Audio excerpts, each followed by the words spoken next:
തൃശ്ശൂരിൻ്റെ പ്രദേശത്ത് വീണ്ടും ഒരു പ്രാവശ്യം കൂടെ ദൈവത്തിൻ്റെ വചനത്തിലെ പ്രവചന വിഷയങ്ങളെ ആസ്പദമാക്കി സംസാരിപ്പാൻ ദൈവം ഒരുക്കിയ ഈ മനോഹരമായ സന്ദർഭത്തിനായി ദൈവത്തെ സ്തുതിക്കുകയാണ്. ഈ രാത്രി ഞങ്ങളെ കേൾക്കുന്ന പ്രിയപ്പെട്ടവർക്ക് ദൈവം പ്രത്യേകാൽ കരുണ ചെയ്ത് കൃപ ചെയ്ത് ഇവിടെ ഈ 3 രാത്രികളിൽ പ്രസംഗിക്കുന്ന വിഷയത്തിൻ്റെ സത്ത് എന്താണെന്നുള്ളത് ഗ്രഹിപ്പാനായിട്ട് ഇടയാക്കട്ടെ. വിഷയത്തിലേക്ക് നാം പ്രവേശിക്കുകയാണ്. ഒരു പ്രവചന പ്രസംഗം എന്ന് പറയുമ്പോൾ എന്താണെന്ന് ഒരുപക്ഷെ ആളുകൾ ചിന്തിച്ചേക്കാം. ഈ വേദപുസ്തകം അത്ഭുതകരമായ ഒരു ഗ്രന്ഥമാണ്. യെശയ്യാ പ്രവചനം 34:16 ആ പുസ്തകത്തിന് കൊടുത്തിരിക്കുന്ന പേര് യഹോവയുടെ പുസ്തകം എന്നാണ്. അതിൽ അന്വേഷിച്ചു നോക്കിയാൽ അതിൽ ആവശ്യമുള്ളതൊക്കെ കണ്ടെത്തും എന്ന് രേഖപ്പെടുത്തിയിട്ടുണ്ട്. എൻ്റെ പ്രിയപ്പെട്ട കേൾവിക്കാരോട് ആമുഖമായി ഞാൻ പറയട്ടെ, ഇന്നത്തെ ലോക സംഭവങ്ങൾ മനുഷ്യനെ വളരെ പരിഭ്രാന്തിയിലേക്ക് എത്തിക്കുകയാണ്.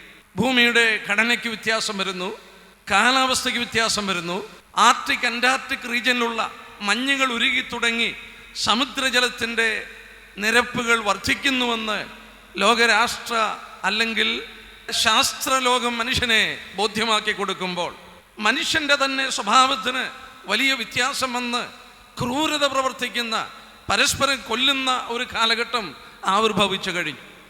മാത്രമല്ല, ലോകത്തിൻ്റെ ആഗോളം ശ്രദ്ധിച്ചാൽ കൈക്കൂലിയും കരിഞ്ചന്തയും മനുഷ്യന് നേരെന്നുള്ള നെറിയെന്നുള്ള ഒന്നില്ലാതെ ലോകത്തിലാകമാനം പടർന്നു പിടിച്ചിരിക്കുന്ന പോലെ കാപട്യത്തിൻ്റെ മുഖം നിറഞ്ഞുകൊണ്ടിരിക്കുകയാണ്. മാത്രമല്ല, ലോകത്തെക്കുറിച്ച് പഠിക്കുന്ന പണ്ഡിതന്മാർ ഇങ്ങനെ പറയുന്നു, ഈ ലോകത്തിന് ഈ വിധത്തിൽ മുന്നോട്ട് പോകുവാൻ സാധ്യമല്ലേ. ഈ മീറ്റിങ്ങിന് കൊടുത്ത തലക്കെട്ട് എൻ്റെ അന്ത്യം എന്നുള്ളതാണ്.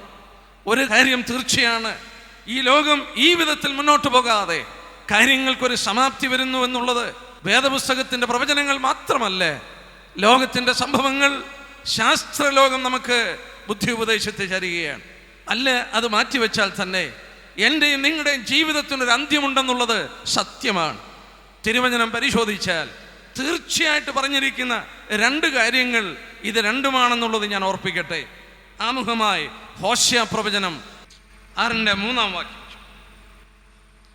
നാം അറിഞ്ഞുകൊള്ളുക, യഹോവയെ അറിവാൻ നാം ഉത്സാഹിക്കുക. അവൻ്റെ ഉദയം പ്രഭാതം പോലെ നിശ്ചയമുള്ളത്. അവൻ മഴ പോലെ ഭൂമിയെ നനയ്ക്കുന്ന പിന്മഴ പോലെ തന്നെ നമ്മുടെ അടുക്കൽ വരും. അവൻ്റെ ഉദയം പ്രഭാതം പോലെ നിശ്ചയമുള്ളത്. Is going forth is prepared and certain. He will come to us. അവർ കാത്തിരിക്കുന്ന മശിഹ പ്രഭാതത്തിൻ്റെ ഉദയം പോലെ തീർച്ചയായിട്ടും മടങ്ങി വരും, അവരുടെ അടുക്കിലേക്ക് വരും എന്ന് ഓർപ്പിക്കുകയാണ്. യേശുക്രിസ്തുവിന്റെ 2ാം വരവ് അവൻ വരുമെന്നുള്ളത് തീർച്ചയാണ്.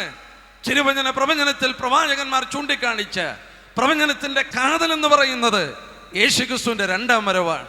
ഹോശേയ 9:27 ഒരിക്കൽ മരണവും പിന്നെ ന്യായവിധിയും മനുഷ്യർക്ക് നിയമിച്ചിരിക്കുന്നു. യേശുക്രിസ്തു മടങ്ങി വരുമെന്നുള്ളത് തീർച്ചയാണ്.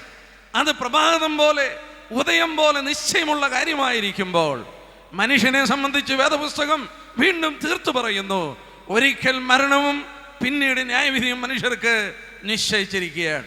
ലോകത്തിനൊരു അന്ത്യമുണ്ട്, മനുഷ്യന്റെ ജീവിതത്തിന് ഒരു അന്ത്യമുണ്ട്. എന്നാൽ ഈ 2 അന്ത്യങ്ങളും അതിൽ തന്നെ അവസാനിക്കുകയല്ലേ. അതിൻ്റെ അപ്പുറത്ത് ഈ ലോകത്തിന് വീണ്ടും ഒരു നിലനിൽപ്പുണ്ട്. അതുപോലെ മനുഷ്യന്റെ മരണശേഷം മനുഷ്യനും തുടർന്നുള്ള ഒരു ജീവിതമുണ്ടെന്ന് വേദപുസ്തകം തീർച്ചയായിട്ടും ചൂണ്ടിക്കാണിക്കുന്നു. ഞാനതിൻ്റെ ആദ്യ വിഷയത്തിലേക്ക് കടന്നിട്ട് മരണത്തെക്കുറിച്ച് 2ാം ഭാഗത്തിലേക്ക് കടന്നുപോയി ചിന്തിക്കാം എന്നാഗ്രഹിക്കുകയാണ്. ഈ ദിവസങ്ങളിൽ കൈ കിട്ടിക്കൊണ്ടിരിക്കുന്ന പത്രങ്ങളും പത്രവാർത്തകളും വേദപുസ്തക വെളിച്ചത്തിൽ വളരെ താല്പര്യം ജനിപ്പിക്കുന്ന വസ്തുക്കളാണ്. എന്നെ പ്രിയപ്പെട്ടവരെ, ഏതാനും മണിക്കൂറുകൾ നിന്ന് ചിന്തിച്ചാലും നമ്മെ ആവേശം കൊള്ളിക്കുന്ന വിധത്തിൽ ലോകത്തിൻ്റെ സംഭവങ്ങൾ പ്രവചനങ്ങളുടെ വെളിച്ചത്തിൽ നിവർത്തിക്കപ്പെടുന്നു എന്ന് കാണാൻ സാധിക്കുന്നു. ലോകത്തിൽ ഇന്ന് ആകമാനം ശ്രദ്ധിച്ചാൽ ക്യാൻസർ എന്ന് പറയുന്ന രോഗം വളരെയധികം പടർന്നു പിടിക്കുന്നു. മാരക രോഗങ്ങളാൽ മനുഷ്യൻ വലയുകയാണ്. ലോകത്തിലാകമാനം മനുഷ്യൻ രോഗങ്ങൾ കൊണ്ട് ഭാരപ്പെടുമ്പോൾ തിരുവചനത്തിൽ നിന്നൊരു സത്യം ഓർപ്പിക്കുവാൻ പ്രാരംഭമായി ഞാൻ ആഗ്രഹിക്കുകയാണ്. യെശയ്യാ പ്രവചനം 24:5-6 വായിക്കാം. യെശയ്യാ പ്രവചനം 24:5-6 ഭൂമിയിലെ ഉന്നതന്മാർ ക്ഷീണിച്ചു പോകുന്നു, ഭൂമി അതിലെ നിവാസികളാൽ മലിനമായിരിക്കുന്നു. അവർ പ്രമാണങ്ങളെ ലംഘിച്ചു, ചട്ടത്തെ മറിച്ചു, നിത്യനിയമത്തിന് ഭംഗം വരുത്തിയും ഇരിക്കുന്നു.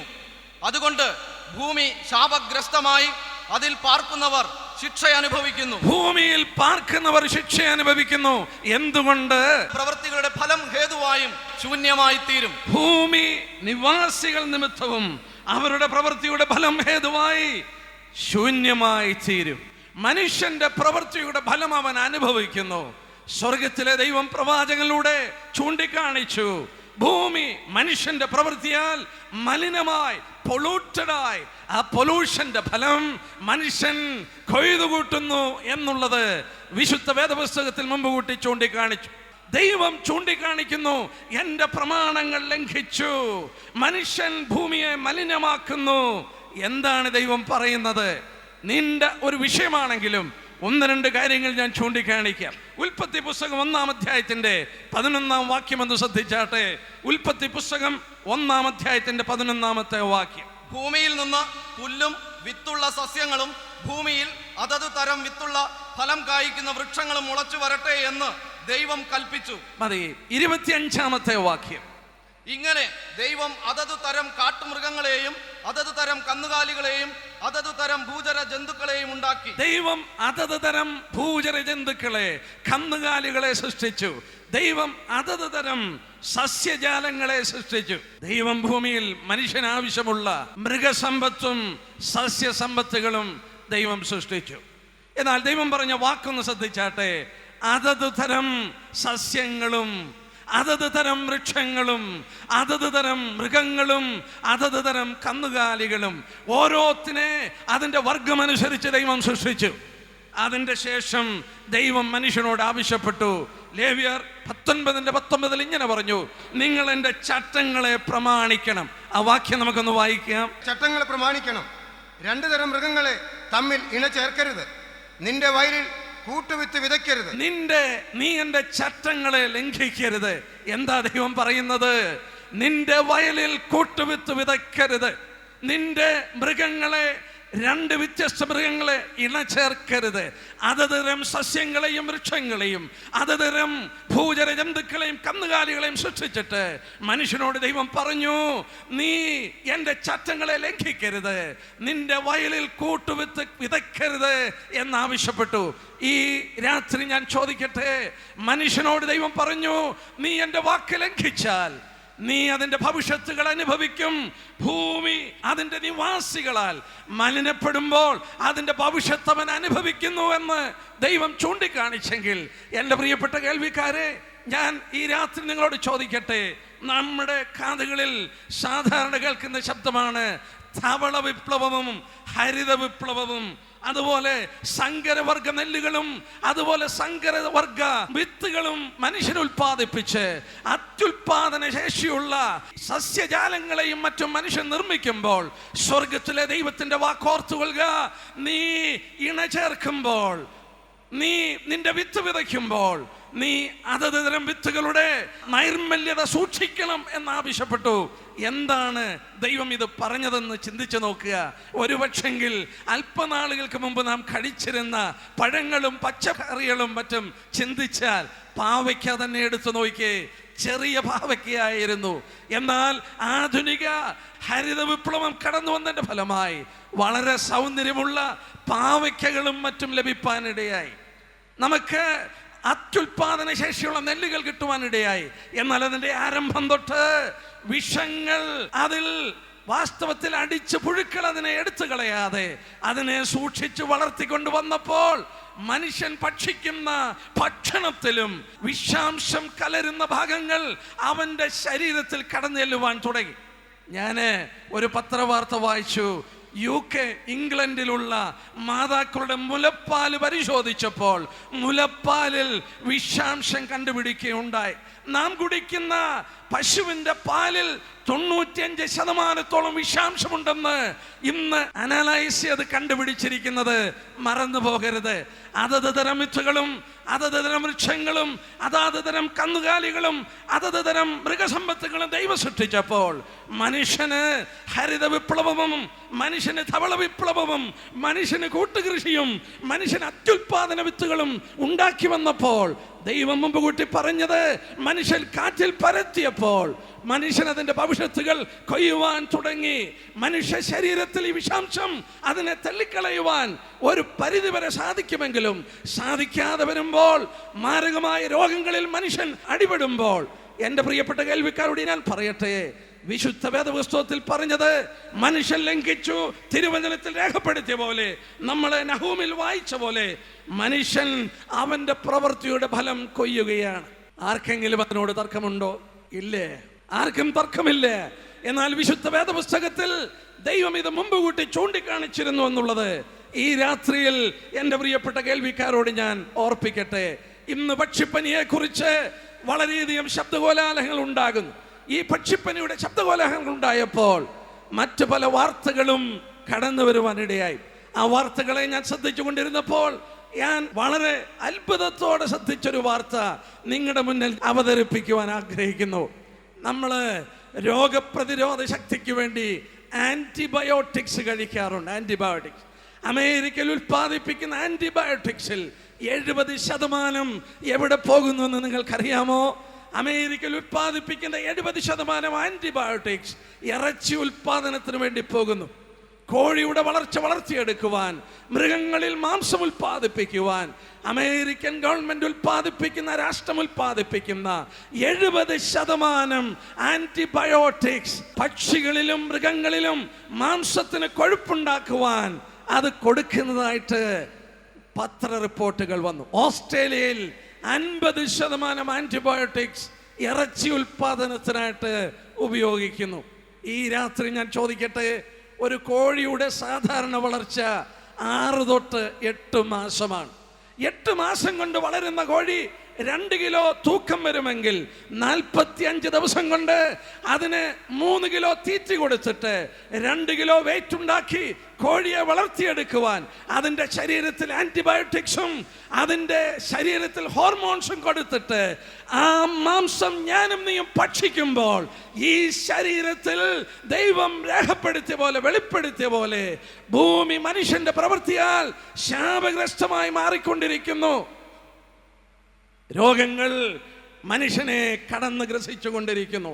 ലോകത്തിലാകമാനം രോഗം പടർന്നു പിടിക്കുന്നു. ഞാൻ ഒരു വാർത്ത അടുത്ത സമയത്ത് മനസ്സിലാക്കിയുണ്ടായി.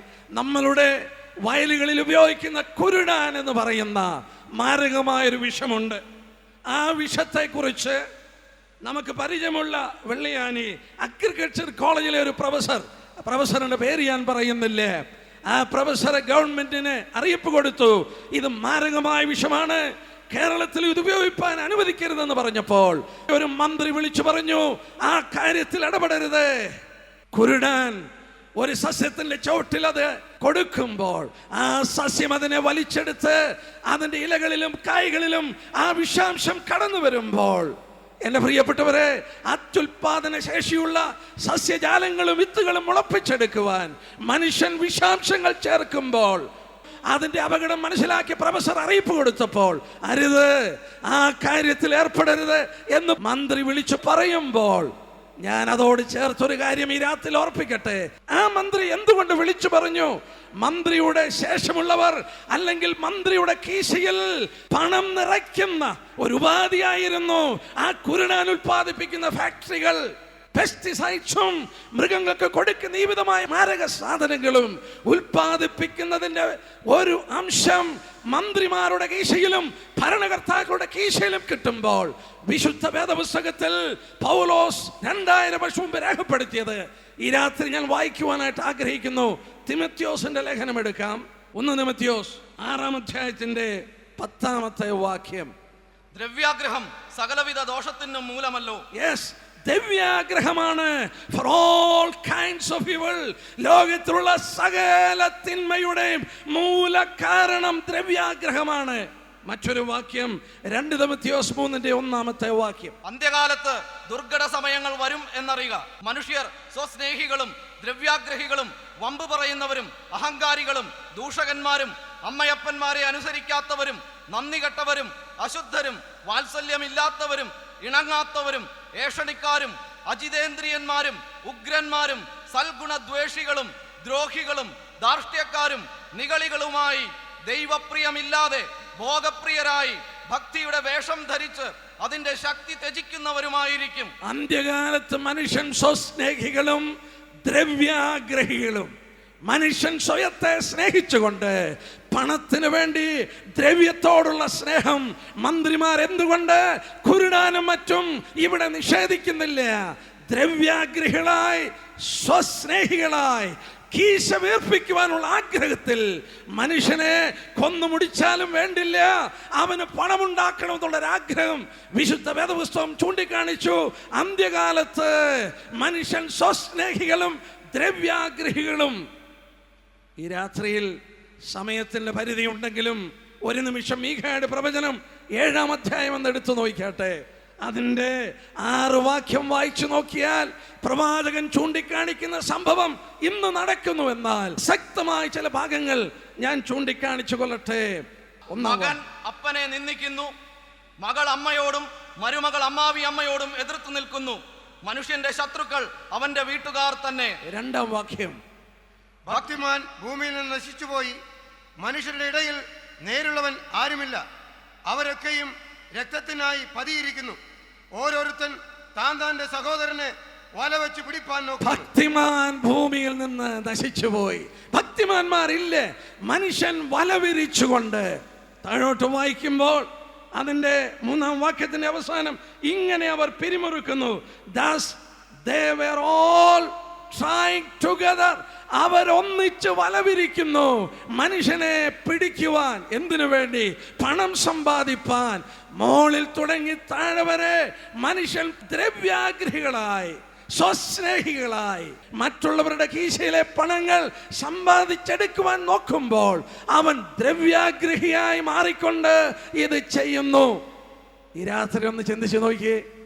ഈ വിഷാംശങ്ങൾ ഉൽപ്പാദിപ്പിക്കുന്ന ഫാക്ടറികളിൽ നിന്നും മറ്റുമുള്ള അതിൻ്റെ ലാഭങ്ങളുടെ ഒരു വിഹിതം ഭരണകർത്താക്കൾക്ക് വീതിച്ചു കൊടുക്കുമ്പോൾ ദൈവജനത്തിൽ രേഖപ്പെടുത്തിയ പോലെ അവരെല്ലാവരും കൂടെ ചേർന്ന് ഒരുപോലെ വലവിരിച്ച് മനുഷ്യനെ ആ വലയിൽ അകപ്പെടുത്തുവാൻ ശ്രമിക്കുകയാണ്. അതിൻ്റെ ഭവിഷ്യത്തുകൾ മനുഷ്യൻ അനുഭവിച്ചു തുടങ്ങി. ആരാണ് ഭക്തൻ? അതിൻ്റെ 6-ാം അധ്യായത്തിന്റെ 8-ാം വാക്യത്തിൽ ഇങ്ങനെ വായിക്കുന്നു, മനുഷ്യ, നല്ലത് എന്തെന്ന് അവൻ നിനക്ക് കാണിച്ചു തന്നിരിക്കുന്നു. ന്യായം പ്രവർത്തിപ്പാനും ദയാതൽപരനായിരിക്കാനും നിന്റെ ദൈവത്തിന്റെ സന്നിധിയിൽ താഴ്മയോടെ നടപ്പാനും അല്ലാതെ എന്താകുന്നു യഹോവ നിന്നോട് ചോദിക്കുന്നത്? ന്യായതൽപരനായിരിക്കാൻ നീ ന്യായം പ്രവർത്തിക്കുന്നവനായിരിക്കണം. എന്റെ പ്രിയപ്പെട്ടവരെ, ഞങ്ങൾ എറണാകുളം പട്ടണത്തിൽ പാർക്കുന്നു. ഭയാനകമായ വാർത്തകളാണ് സുപ്രീം കോടതി ഇടപെട്ട് ഈ ദിവസങ്ങളിൽ പത്രങ്ങളിൽ വന്നത്. 300 വ്യവസായശാലകളുടെ ഉച്ഛിഷ്ടങ്ങൾ, അതിന്റെ പൊല്യൂഷൻ കടന്നു ചെല്ലുന്ന നദിയാണ് പെരിയാർ. മാത്രമല്ല, ഭവനങ്ങളിലെ ഉച്ഛിഷ്ടങ്ങൾ തള്ളുന്നത് പെരിയാറ്റിലെ വെള്ളത്തിലാണ്. കൊച്ചി പട്ടണത്തിലെ നിവാസികൾ കുടിക്കുന്നത് പെരിയാറ്റിന്റെ വെള്ളമാണ്. ഈ മലയാള മനോരമയിൽ സുപ്രീം കോടതി നിയോഗിച്ച ആളുകൾ കണ്ടുപിടിച്ചിരിക്കുന്നു. അതിന്റെ വിഷത്തിന്റെ അളവെന്ന് പറഞ്ഞാൽ കനേഡിയൻ നിലവാരം അനുസരിച്ച് പെരിയാറിൽ 7 ഇരട്ടി മുതൽ 1300 ഇരട്ടി വരെ അപകടകരമായ മാലിന്യങ്ങൾ അടിഞ്ഞുകൂടി പരിസ്ഥിതി കമ്മിറ്റി ചൂണ്ടിക്കാണിച്ചു. അതിൻ്റെ ജലസ്രോതസ്സുകൾ എന്ന് പറഞ്ഞാൽ ജലം ഉൽപ്പാദിപ്പിക്കുന്ന അതിൻ്റെ ഉറവകൾ പോലും മലിനപ്പെട്ടു പോയി. ആ പ്രദേശത്തുള്ള പാടങ്ങളും മറ്റും കൃഷിയിടങ്ങൾ കരിഞ്ഞുപോയി. അതിൻ്റെ ചിത്രങ്ങൾ മലയാള മനോരമയിൽ വരികയുണ്ടായി. എന്തുകൊണ്ടാണ്? പൊല്യൂഷൻ കൺട്രോൾ ബോർഡ് ഉണ്ടായിട്ടും 300 ഫാക്ടറികളുടെ വെള്ളം എന്തുകൊണ്ട് പെരിയാറ്റിലേക്ക് തള്ളുന്നു? ദ്രവ്യാഗ്രഹം, പൊല്യൂഷൻ കൺട്രോൾ. ആളുകൾ പണത്തിന്റെ പേരിൽ വലവിരിച്ച് മനുഷ്യനെ വിഷാംശം കുടിപ്പിക്കുവാനാക്കുമ്പോൾ സുപ്രീം കോടതിയാണ് കണ്ടുപിടിച്ചത് വലിയ വിഷാംശമുള്ള പ്രതലമായി കൊച്ചിയുടെ പ്രദേശം തീർന്നുകൊണ്ടിരിക്കുന്നു. അവിടെ മാത്രമല്ല, നാം ജീവിക്കുന്ന പട്ടണങ്ങളൊക്കെ മലിനീകരിക്കപ്പെട്ട് മനുഷ്യന് ജീവിപ്പാൻ വയ്യാത്ത ഒരു സാഹചര്യം ഉടലെടുത്തുകൊണ്ടിരിക്കുന്നു. വചനത്തിൽ രേഖപ്പെടുത്തിയ പോലെ അവന്റെ പ്രവൃത്തികൾ കൊണ്ട് ഭൂമി മലിനപ്പെട്ടിരിക്കുന്നു. അത് ശാപഗ്രസ്തമായി അതിന്റെ ഭവിഷ്യത്തുകൾ അവൻ അനുഭവിച്ചു കൊണ്ടിരിക്കുന്നു. മനുഷ്യൻ വിഷാംശമുള്ള ഭക്ഷണങ്ങൾ കഴിക്കുന്നു, വിഷാംശമുള്ള വെള്ളം കുടിക്കുന്നു, വിഷാംശം നിറഞ്ഞ വായു ശ്വസിക്കുന്നു. അവന്റെ ഈ ഒരു ചെറിയ ശരീരം ഈ വിഷാംശത്തെ തള്ളുവാൻ വയ്യാത്ത സ്ഥിതി വരുമ്പോൾ ക്യാൻസർ മുതലായ മാരക രോഗങ്ങൾക്ക് അവൻ അടിമപ്പെടുന്നു.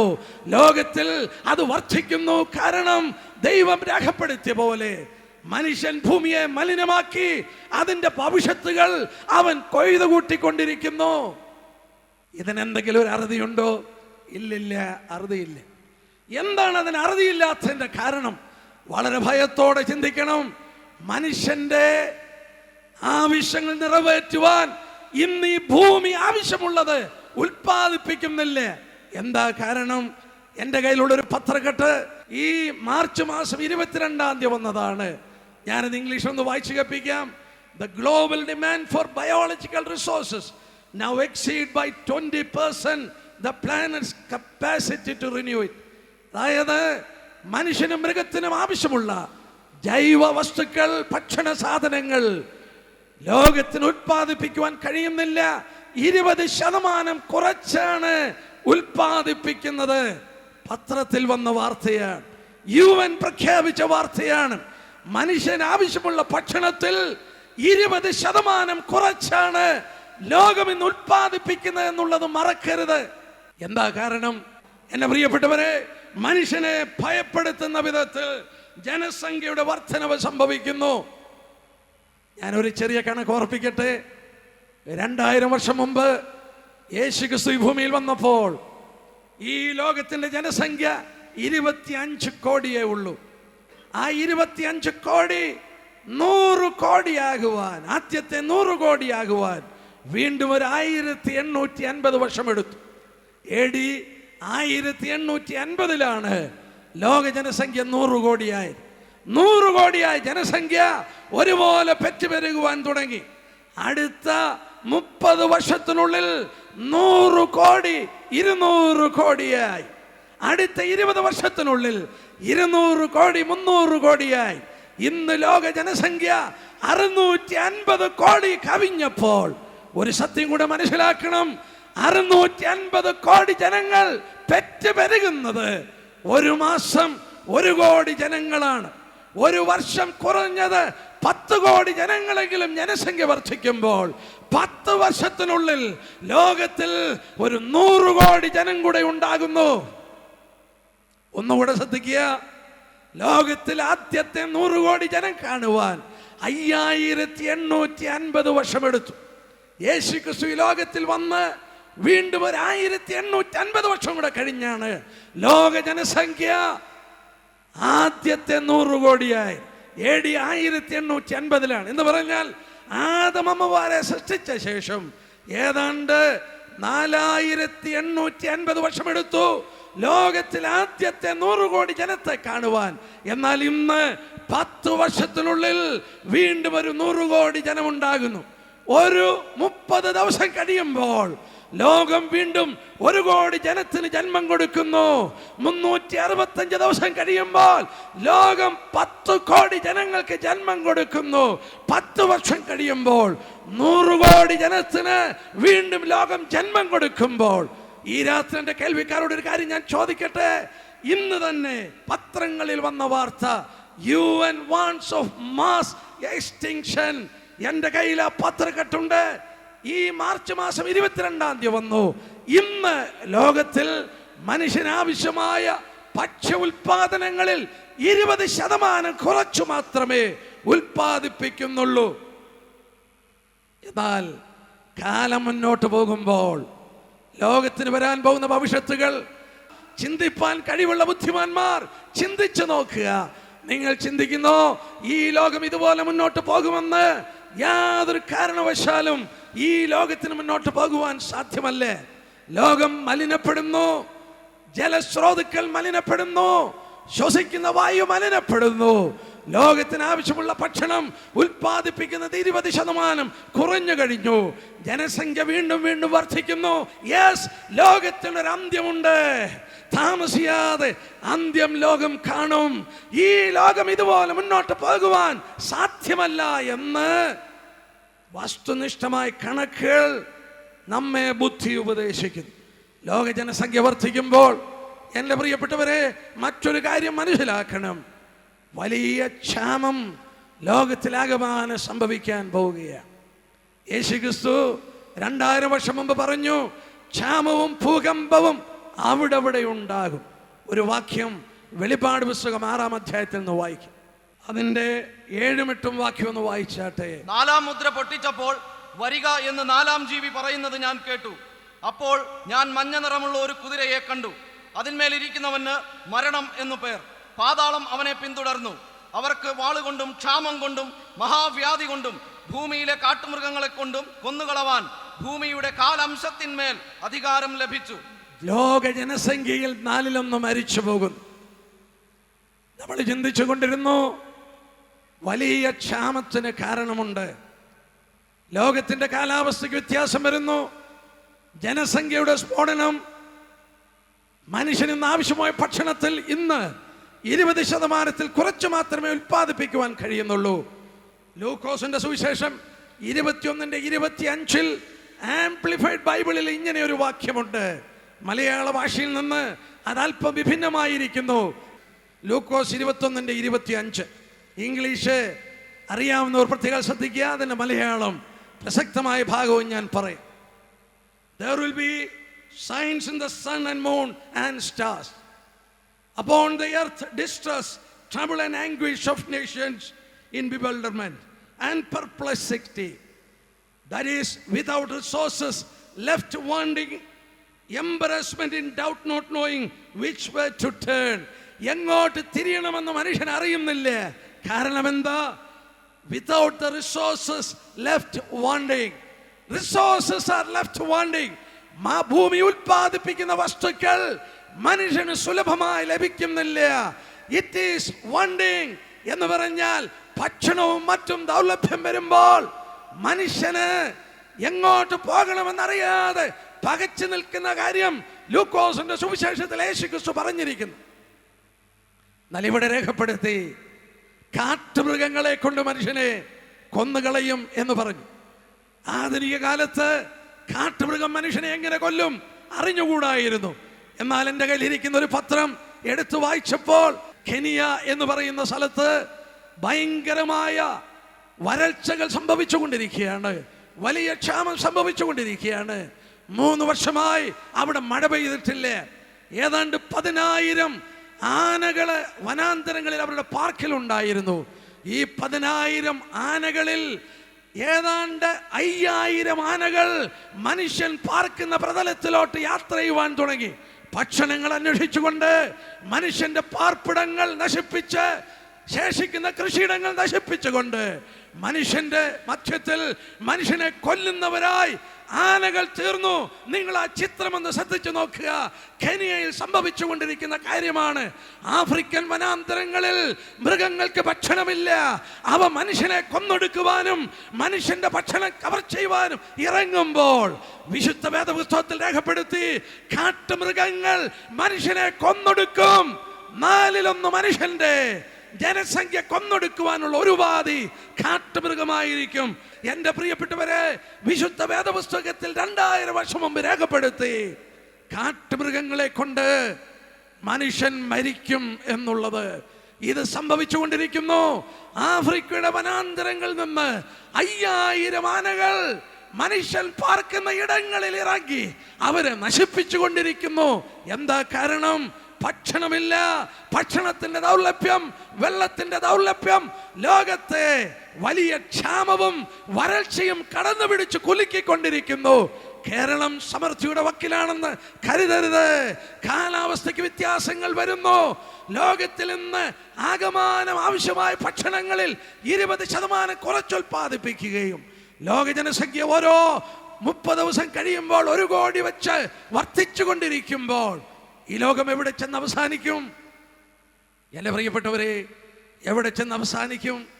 ക്ഷാമം കൊടുമ്പിരി കൊള്ളുകയാണ്. സൊമാലിയ, ആഫ്രിക്ക മുതലായ പ്രദേശങ്ങളിൽ വലിയ ക്ഷാമങ്ങൾ പടർന്നു പിടിക്കുമ്പോൾ ഈ കാലഘട്ടത്തിൽ ഞാൻ മറ്റൊരു വാർത്ത വായിക്കുകയായിരുന്നു. കെനിയയിൽ എന്തുകൊണ്ടാണ് ഈ വിധമായ വലിയ വിപത്തുകൾ എന്നുള്ളതിൻ്റെ ഒരു കാരണം ചൂണ്ടിക്കാണിച്ചത്, കെനിയ വലിയ സമ്പൽ സമൃദ്ധമായ ഒരു രാജ്യമാണ്. സ്വർണ്ണക്കിണറുകളും എണ്ണക്കിണറുകളും ഡയമണ്ട് കിണറുകളുമുള്ള മൈൻസുകളുള്ള രാഷ്ട്രമാണ് കെനിയ. ധാരാളം കൃഷിയിടങ്ങളുണ്ട്. എന്നാൽ അവിടെ എന്തുകൊണ്ടാണ് ഈ വലിയ വിധത്തിൽ ക്ഷാമം കടന്നു വന്നതെന്ന് ചോദിച്ചാൽ അവിടെ സംഭവിച്ചു കൊണ്ടിരിക്കുന്ന ഒരു വലിയ വിപത്താണ്. എയ്ഡ്സ് എന്ന് പറയുന്ന മഹാവ്യാധി അവിടെ പടർന്നു പിടിച്ചു. അവിടെ കൃഷിക്കാരിൽ ഏതാണ്ട് 80 ലക്ഷം കൃഷിക്കാർ മരിച്ചുപോയി എയ്ഡ്സ് രോഗികളായി. 8 മില്യൺ 80 ലക്ഷം 8 ദശലക്ഷം കർഷകർ കെനിയയിൽ മരിച്ചപ്പോൾ ഏതാണ്ട് 40 ലക്ഷം കുഞ്ഞുങ്ങൾ ഭക്ഷണമില്ലാതെ, പിതാക്കന്മാരില്ലാതെ തെരുവിൽ അവർ അലയുവാൻ തുടങ്ങി. ടിവിയിലും മറ്റും നമ്മൾ കാണുന്ന ചിത്രം അതാണ്. എന്തുകൊണ്ട്? പകർച്ചവ്യാധിയായ എയ്ഡ്സ്. വളരെ ഭയപ്പെടണം. ഇന്ത്യയെ പോലുള്ള ഒരു രാജ്യത്തിൽ 1 മിനിറ്റിൽ ഒരു പുതിയ എയ്ഡ്സ് രോഗി ഉണ്ടാകുന്നു. 1 വർഷം 5 ലക്ഷം പുതിയ എയ്ഡ്സ് രോഗി ഇന്ത്യയിൽ ഉണ്ടാകുന്നു. ലോകത്തിൽ ഒരു ദിവസം പുതിയതായി 8000 എയ്ഡ്സ് രോഗികൾ ഉണ്ടാകുന്നു. 1 വർഷം ഏതാണ്ട് 30 ലക്ഷം പുതിയ എയ്ഡ്സ് രോഗികൾ ലോകത്തിൽ ഉണ്ടാകുന്നു. ഏതാണ്ട് ഒരു കണക്ക് പറയുന്നത് ഞാൻ വായിക്കുകയുണ്ടായി, ഇന്നത്തെ അളവിൽ എയ്ഡ്സ് രോഗം പടർന്നു പിടിച്ചാൽ 50 വർഷം കഴിയുമ്പോൾ ഭൂമുഖത്ത് മനുഷ്യൻ എന്ന് പറയുന്ന ഒരൊറ്റ വ്യക്തി ജീവനോടെ കാണില്ലേ? ഒന്നുകൂടെ ചിന്തിച്ച് നോക്കിയേ. ഇന്ത്യയിൽ 1 മിനിറ്റിൽ ഒരാൾക്ക് എയ്ഡ്സ് പുതുതായി പിടിപെടുന്നു. ഇന്ത്യയിൽ ഏതാണ്ട് 5 ലക്ഷം പുതിയ എയ്ഡ്സ് രോഗികൾ 1 വർഷം ഉണ്ടാകുന്നു. ലോകത്തിൽ 1 മിനിറ്റിൽ ഏതാണ്ട് 8000 പുതിയ എയ്ഡ്സ് രോഗികൾ ഉണ്ടാകുന്നു. വളരെ അപകടപൂർണമായി ലോകത്തിൽ അത് പടർന്നു പിടിക്കുമ്പോൾ ഈ രാത്രി ഞാൻ ഓർപ്പിക്കട്ടെ, വിശുദ്ധ വേദപുസ്തകത്തിൽ വായിച്ച പോലെ പകർച്ചവ്യാധികൾ, ക്ഷാമങ്ങൾ നാം ഈ ദിവസങ്ങളിൽ കേട്ടു. ബേർഡ്സ് ഫ്ലൂ അല്ലെങ്കിൽ പക്ഷിപ്പനി ആർക്ക് നിയന്ത്രിക്കാം? ഇതിന്റെ അപകടത്തെ കുറിച്ച് ഞാൻ വിശദീകരിച്ചിട്ട് ആവശ്യമില്ല. ഒരു ഗവൺമെന്റിനും അതിനെ നിയന്ത്രിപ്പാൻ സാധ്യമല്ല. എന്താണെന്ന് ചോദിച്ചാൽ, ഒരിക്കൽ ഒരു വൈറൽ ഒരു രാജ്യത്ത് പ്രവേശിച്ചാൽ അതിനെ തുടച്ചു കളയുവാൻ കഴിയില്ല.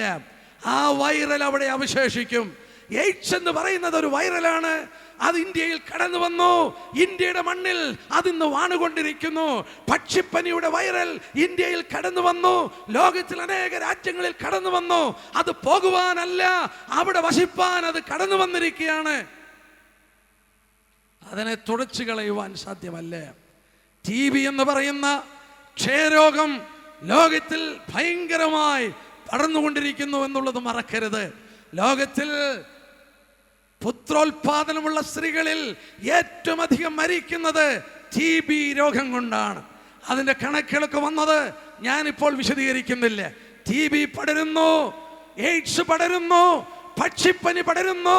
വിശുദ്ധ വേദപുസ്തകത്തിൽ യേശുക്രിസ്തു പറഞ്ഞ പോലെ അന്ത്യകാലത്ത് പകർച്ചവ്യാധികൾ, ക്ഷാമം കൊണ്ടും പകർച്ചവ്യാധികൾ കൊണ്ടും ഭൂകമ്പങ്ങൾ കൊണ്ടും എന്തിനു വിശദീകരിക്കണം? കഴിഞ്ഞ നാളുകളെക്കാട്ടിൽ ഭൂമി അതിന്റെ സ്ഥാനത്ത് നിന്ന് ഇളകിക്കഴിഞ്ഞു. സുനാമി എന്ന് പറയുന്നത് നമുക്കറിയാം. ഇന്തോനേഷ്യയിലെ സമുദ്രത്തിന്റെ അടിയിൽ സംഭവിച്ച 9 റൈച്ചർ സ്കെയിലിൽ രേഖപ്പെടുത്തിയ ഒരു ഭയാനകമായ ഭൂകമ്പം ജലത്തെ മുകളിലോട്ട് തള്ളി ഭൂമിയുടെ ആകർഷണം കൊണ്ട് അത് താഴോട്ട് വലിച്ചു. അത് തീരപ്രദേശങ്ങളിലേക്ക് അതിന്റെ ഓളങ്ങൾ കടന്നു ചെന്നു. 2.5 ലക്ഷം ജനങ്ങളോളം മരിച്ചു. സുനാമി ഒരു ഭൂകമ്പമായിരുന്നു. ലോകത്തിൽ ഭൂകമ്പം വർദ്ധിച്ചുകൊണ്ടിരിക്കുന്നു. ഭൂമിയുടെ അച്ചുതണ്ട് കുലുങ്ങി തുടങ്ങിയെന്ന് ശാസ്ത്രലോകം വെളിപ്പെടുത്തുന്നു. എന്ന് പറഞ്ഞാൽ ഭൂമിക്കൊരവസാനം വരുന്നു. വിശുദ്ധ വേദപുസ്തകത്തിൽ രേഖപ്പെടുത്തിയ പോലെ പകർച്ചവ്യാധികൾ, ക്ഷാമങ്ങൾ, ഭൂകമ്പങ്ങൾ, മൃഗങ്ങൾ മനുഷ്യനെ കൊന്നൊടുക്കുന്നു. ലോകത്തിൽ അത് പടർന്നുകൊണ്ടിരിക്കുന്നു. ആർക്കും നിയന്ത്രിപ്പാൻ വയ്യാത്ത വിധം അത് പടരുന്നു. വേദപുസ്തകത്തിൽ രേഖപ്പെടുത്തിയ പോലെ മനുഷ്യൻ ഭൂമിയെ മലിനമാക്കി. അതിന്റെ ഭവിഷ്യത്തുകൾ അവൻ അനുഭവിക്കുന്നു.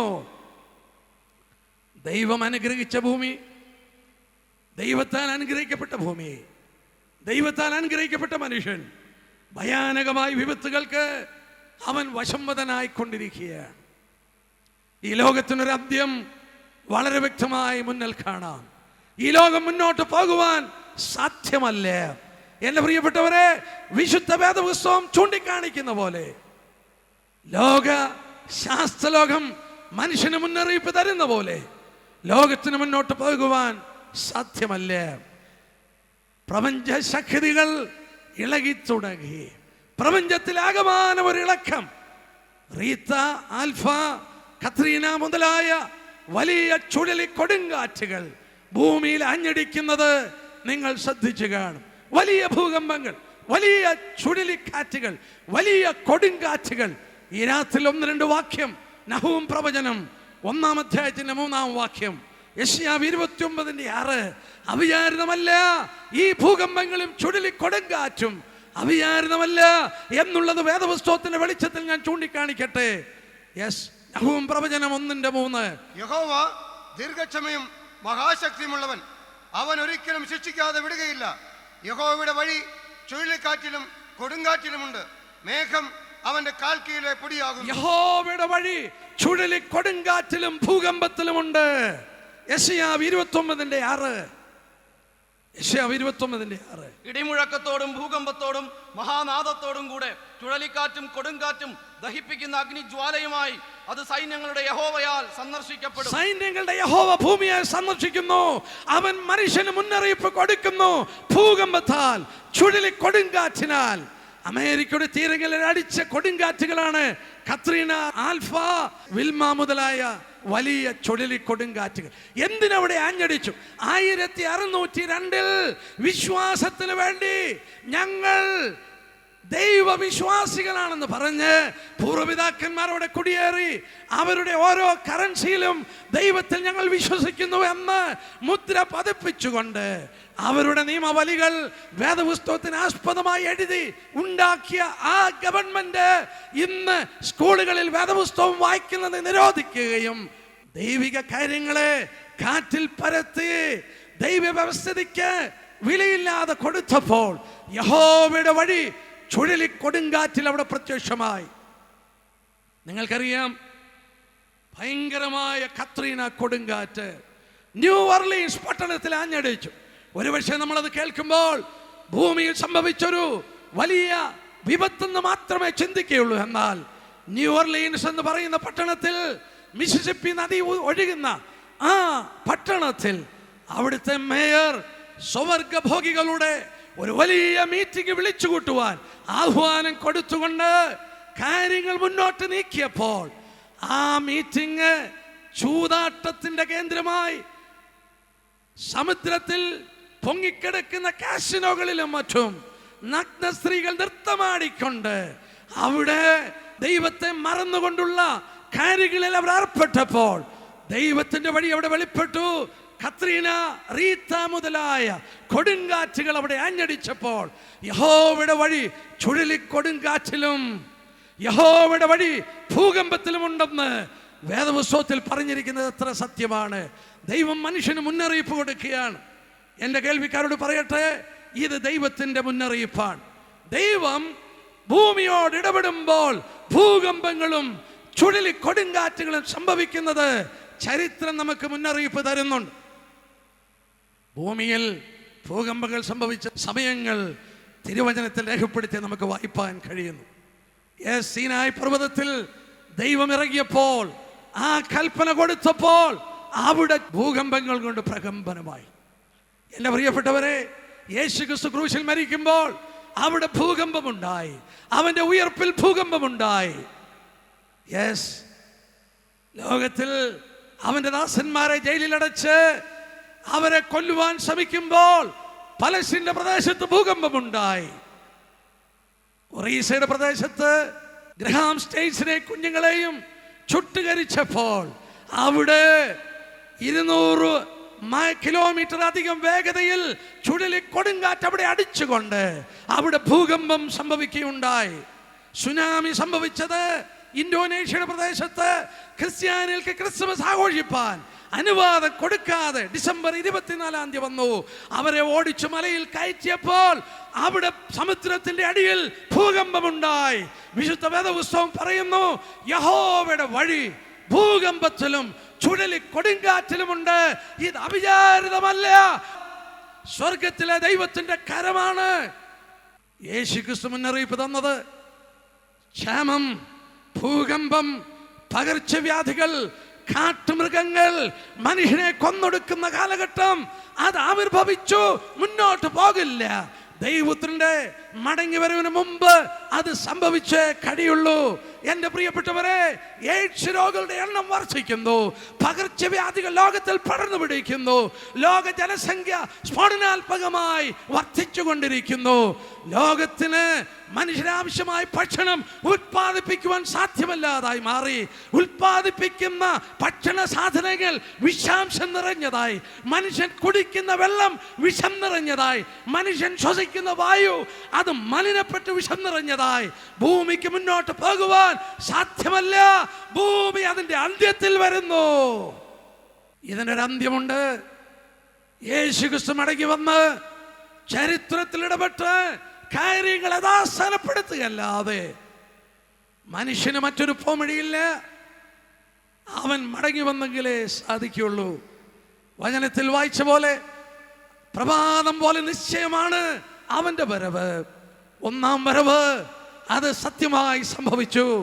പ്രവാചകന്മാർ പറഞ്ഞ പോലെ കാലത്തിന്റെ തികവിൽ അത് സംഭവിച്ചതുപോലെ അവന്റെ രണ്ടാം വരവ് കാലത്തിന്റെ തികവിൽ സംഭവിക്കും. അതിനു മുമ്പ് തന്റെ ശിഷ്യകൾക്ക് കൊടുത്തടയാളങ്ങൾ നമ്മുടെ കൺമുമ്പിൽ നടന്നുകൊണ്ടിരിക്കുന്നു. ഇതോടുള്ള ബന്ധത്തിൽ മനുഷ്യനെ കുറിച്ച് വായിച്ചപ്പോൾ ഒരു കാര്യം കൂടെ പറയണമെന്ന് എൻ്റെ മനസ്സിൽ പ്രേരണ തോന്നി. അതുകൂടെ പറഞ്ഞ് ആ ഒന്നാം ഭാഗം ഞാൻ വിടാൻ പോവുകയാണ്. മനുഷ്യൻ സ്വസ്നേഹികളായി, മനുഷ്യൻ ധാർഷ്ട്യക്കാരായി, മനുഷ്യർ നിഗളികളായി, മനുഷ്യർ അഹങ്കാരികളായി, മനുഷ്യന്റെ സ്വഭാവത്തിന് വ്യത്യാസം വന്നു. മതസൗഹൃദമുള്ള ദേശങ്ങൾ അന്യോന്യം കൊല്ലുന്നവരായി മാറി. ദൈവജനത്തിൽ രേഖപ്പെടുത്തിയ പോലെ സ്വസ്നേഹികളായി മാറി, ധാർഷ്ട്യക്കാരായി മാറി. മനുഷ്യൻ വചനത്തിൽ വായിക്കുന്ന പോലെ ഭീകരത പ്രവർത്തിക്കുന്ന ഉഗ്രന്മാരായി മാറി. 2 തിമോഥെയോസ് 3-ാം അധ്യായത്തിന്റെ ആദ്യത്തെ 5 വാക്യങ്ങളിൽ ഉഗ്രന്മാർ. ഈ രാത്രി ഞാൻ പറയട്ടെ, ദൈവപുത്രൻ ഈ ഭൂമിയിലായിരുന്നപ്പോൾ അവന്റെ ശിഷ്യന്മാരോട് പറഞ്ഞു, ലൂക്കോസ് 12:26, നോഹയുടെ കാലം പോലെ മനുഷ്യപുത്രന്റെ വരവിൽ സംഭവിക്കും. നോഹ പെട്ടകത്തിൽ കിടക്കുന്നത് വരെ തിന്നും നട്ടും വിവാഹം കഴിച്ചും കൊടുത്തും പോന്നു. എന്നാൽ അവിടെ ഉൽപ്പത്തി 6-ന്റെ 3-ാം വാക്യത്തിൽ വായിക്കുന്നു, ഭൂമി അകൃത്യം കൊണ്ട്, ഭൂമി വയലൻസ് കൊണ്ട്, ഭൂമി കറപ്ഷൻ കൊണ്ട് നിറഞ്ഞിരുന്നു. ഉൽപ്പത്തി പുസ്തകം 6-ാം അധ്യായത്തിന്റെ 3-ാം വാക്യം ഒന്ന് നോക്കിയാട്ടെ. അപ്പോൾ യഹോവ, മനുഷ്യനിൽ എൻ്റെ ആത്മാവ് സദാകാലവും വാദിച്ചു കൊണ്ടിരിക്കുകയില്ല. അവൻ ജഡം തന്നെയല്ലോ, എങ്കിലും അവന്റെ കാലം 120 സംവത്സരമാകും എന്ന് അരുളി ചെയ്തു. 11-ാമത്തെ വാക്യം. എന്നാൽ ഭൂമി ദൈവത്തിന്റെ മുമ്പാകെ വഷളായി, ഭൂമി അതിക്രമം കൊണ്ട് നിറഞ്ഞിരുന്നു. വഷളായി എന്നുള്ളത് കറപ്റ്റഡ് ആയി. The earth was corrupted. It was filled with violence. അതിക്രമവും അതുപോലെ കറപ്ഷനും. ഒന്ന് ചിന്തിച്ചു നോക്കിയേ. യേശുക്രിസ്തു പറഞ്ഞു, നോഹയുടെ കാലം പോലെ യേശുക്രിസ്തു വരുന്നതിന് മുമ്പ് സംഭവിക്കും. കറപ്ഷൻ ആഗോളം സംഭവിക്കും. ഈ രാത്രി ഞാൻ ചോദിക്കട്ടെ, മീഖാ പ്രവചനം 7 നമ്മൾ ചിന്തിച്ചു, മനുഷ്യൻ വലവിരിച്ചു കൊണ്ടിരിക്കുന്നു ദ്രവ്യാഗ്രഹികളായി. കറപ്ഷൻ ഉന്നത തലം തൊട്ട് ലോകത്തിന്റെ ഏത് കോണിലും അത് ഗ്രസിച്ചിരിക്കുന്നു. കറപ്ഷൻ, അതുപോലെ വയലൻസ്, കറപ്ഷനും വയലൻസും ഭൂമിയിൽ നിറഞ്ഞുകൊണ്ടിരിക്കുന്നു. ദൈവപുത്രൻ പറഞ്ഞ ഒരു ഭാഗം എന്നെടുത്താട്ടെ, ലൂക്കോസ് 21:11 വാക്യം. നമ്മുടെ മലയാള ബൈബിളിൽ അത് വായിച്ചാൽ വേണ്ടവണ്ണം മനസ്സിലാക്കാൻ ബുദ്ധിമുട്ടാണ്, എങ്കിലും അതൊന്ന് വായിക്കാം. വലിയ ഭൂകമ്പവും ക്ഷാമവും മഹാവ്യാധികളും അവിടെ ഉണ്ടാകും. ഭയങ്കര കാഴ്ചകളും ആകാശത്തിൽ മഹാലക്ഷ്യങ്ങളും ഉണ്ടാകും. ഭയങ്കര കാഴ്ചകൾ ഉണ്ടാകും. ഇംഗ്ലീഷിലൊന്ന് വായിച്ചേ, അത് ആംപ്ലിഫൈഡ് ബൈബിളിൽ എഴുതിയിരിക്കുന്നത് നിങ്ങളൊന്ന് കണ്ടോ. There will be terrors. ഭീകരത സംഭവിക്കും. ലൂക്കോസ് 21:11 There will be terrors. ഭീകരത സംഭവിക്കും. എന്റെ പ്രിയപ്പെട്ടവരെ, ലോകം ഇന്ന് ഭീകരതയുടെ പ്രവർത്തനത്തിൽ അമർന്നിരിക്കുകയാണ്. എന്താണ് ഭീകരത? സങ്കീർത്തനം 73:19 വായിച്ചാട്ടെ. എത്ര ക്ഷണത്തിൽ അവർ ശൂന്യമായി പോയി, അവർ മെരുൾച്ചകളാൽ അശേഷം മുടിഞ്ഞു പോയിരിക്കുന്നു. Oh, they are ruined in a moment. They are utterly consumed by terror. അവർ ടെറർ കൊണ്ട്, ഭീകരത കൊണ്ട് നിമിഷം കൊണ്ട് ശൂന്യമായി. അമേരിക്കയുടെ വേൾഡ് ട്രേഡ് സെന്റർ 2001 അടിച്ചിടുമ്പോൾ 3000 ആളുകൾ ക്ഷണത്തിൽ ശൂന്യമായി പോയി. വിശുദ്ധ വേദപുസ്തകത്തിൽ രേഖപ്പെടുത്തി, ടെററിസം സംഭവിക്കുമ്പോൾ മനുഷ്യൻ ക്ഷണനേരത്തിൽ ശൂന്യമായി പോകും.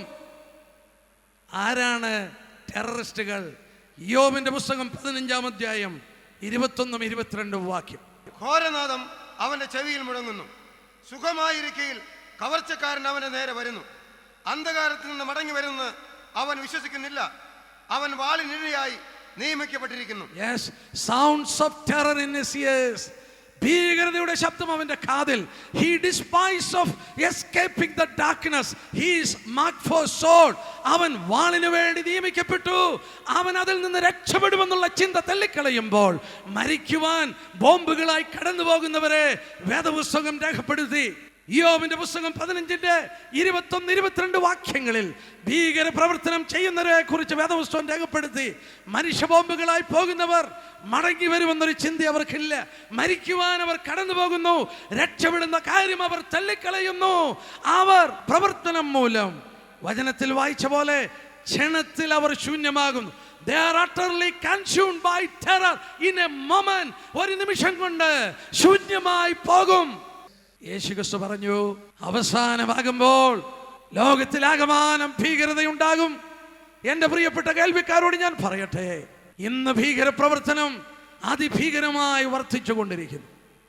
നിങ്ങൾ പത്രങ്ങളിൽ വായിക്കുന്നു, എല്ലാ ദിവസങ്ങളും എന്ന് പറഞ്ഞാൽ അതിശയോക്തിയല്ല, ഇറാഖിന്റെ പ്രദേശത്ത് വലിയ ബോംബുകൾ പൊട്ടി ഒരു സാധാരണ സംഭവമായി കഴിഞ്ഞു. അവിടെ നോക്കുക, സംഭവിച്ച കാര്യം അറിയാം. അഫ്ഗാനിസ്ഥാനിൽ അമേരിക്കൻ പടയാളികൾ കാലുകുത്തുമ്പോൾ അൽ ഖ്വയ്ദ എന്ന് പറയുന്ന ബിൻ ലാദന്റെ തീവ്രവാദ സംഘടനയെ തുടച്ചു മാറ്റുവാൻ ആഗ്രഹിച്ചുകൊണ്ട് പ്രവേശിച്ചു. 80% തീവ്രവാദികളെ അഫ്ഗാനിസ്ഥാനിൽ തുടച്ചു മാറ്റി. ഇറാഖിലോട്ട് അമേരിക്കൻ സൈന്യം കിടക്കുന്നതിന് മുമ്പ് ഈജിപ്ഷ്യൻ പ്രസിഡന്റ് ഹോസ്നി മുബാറക് ഇങ്ങനെ പറഞ്ഞു, ഒരു ബിൻ ലാദനെ നശിപ്പിച്ചാൽ 100 ബിൻ ലാദൻ ഭൂമിയിൽ ഉണ്ടാകും.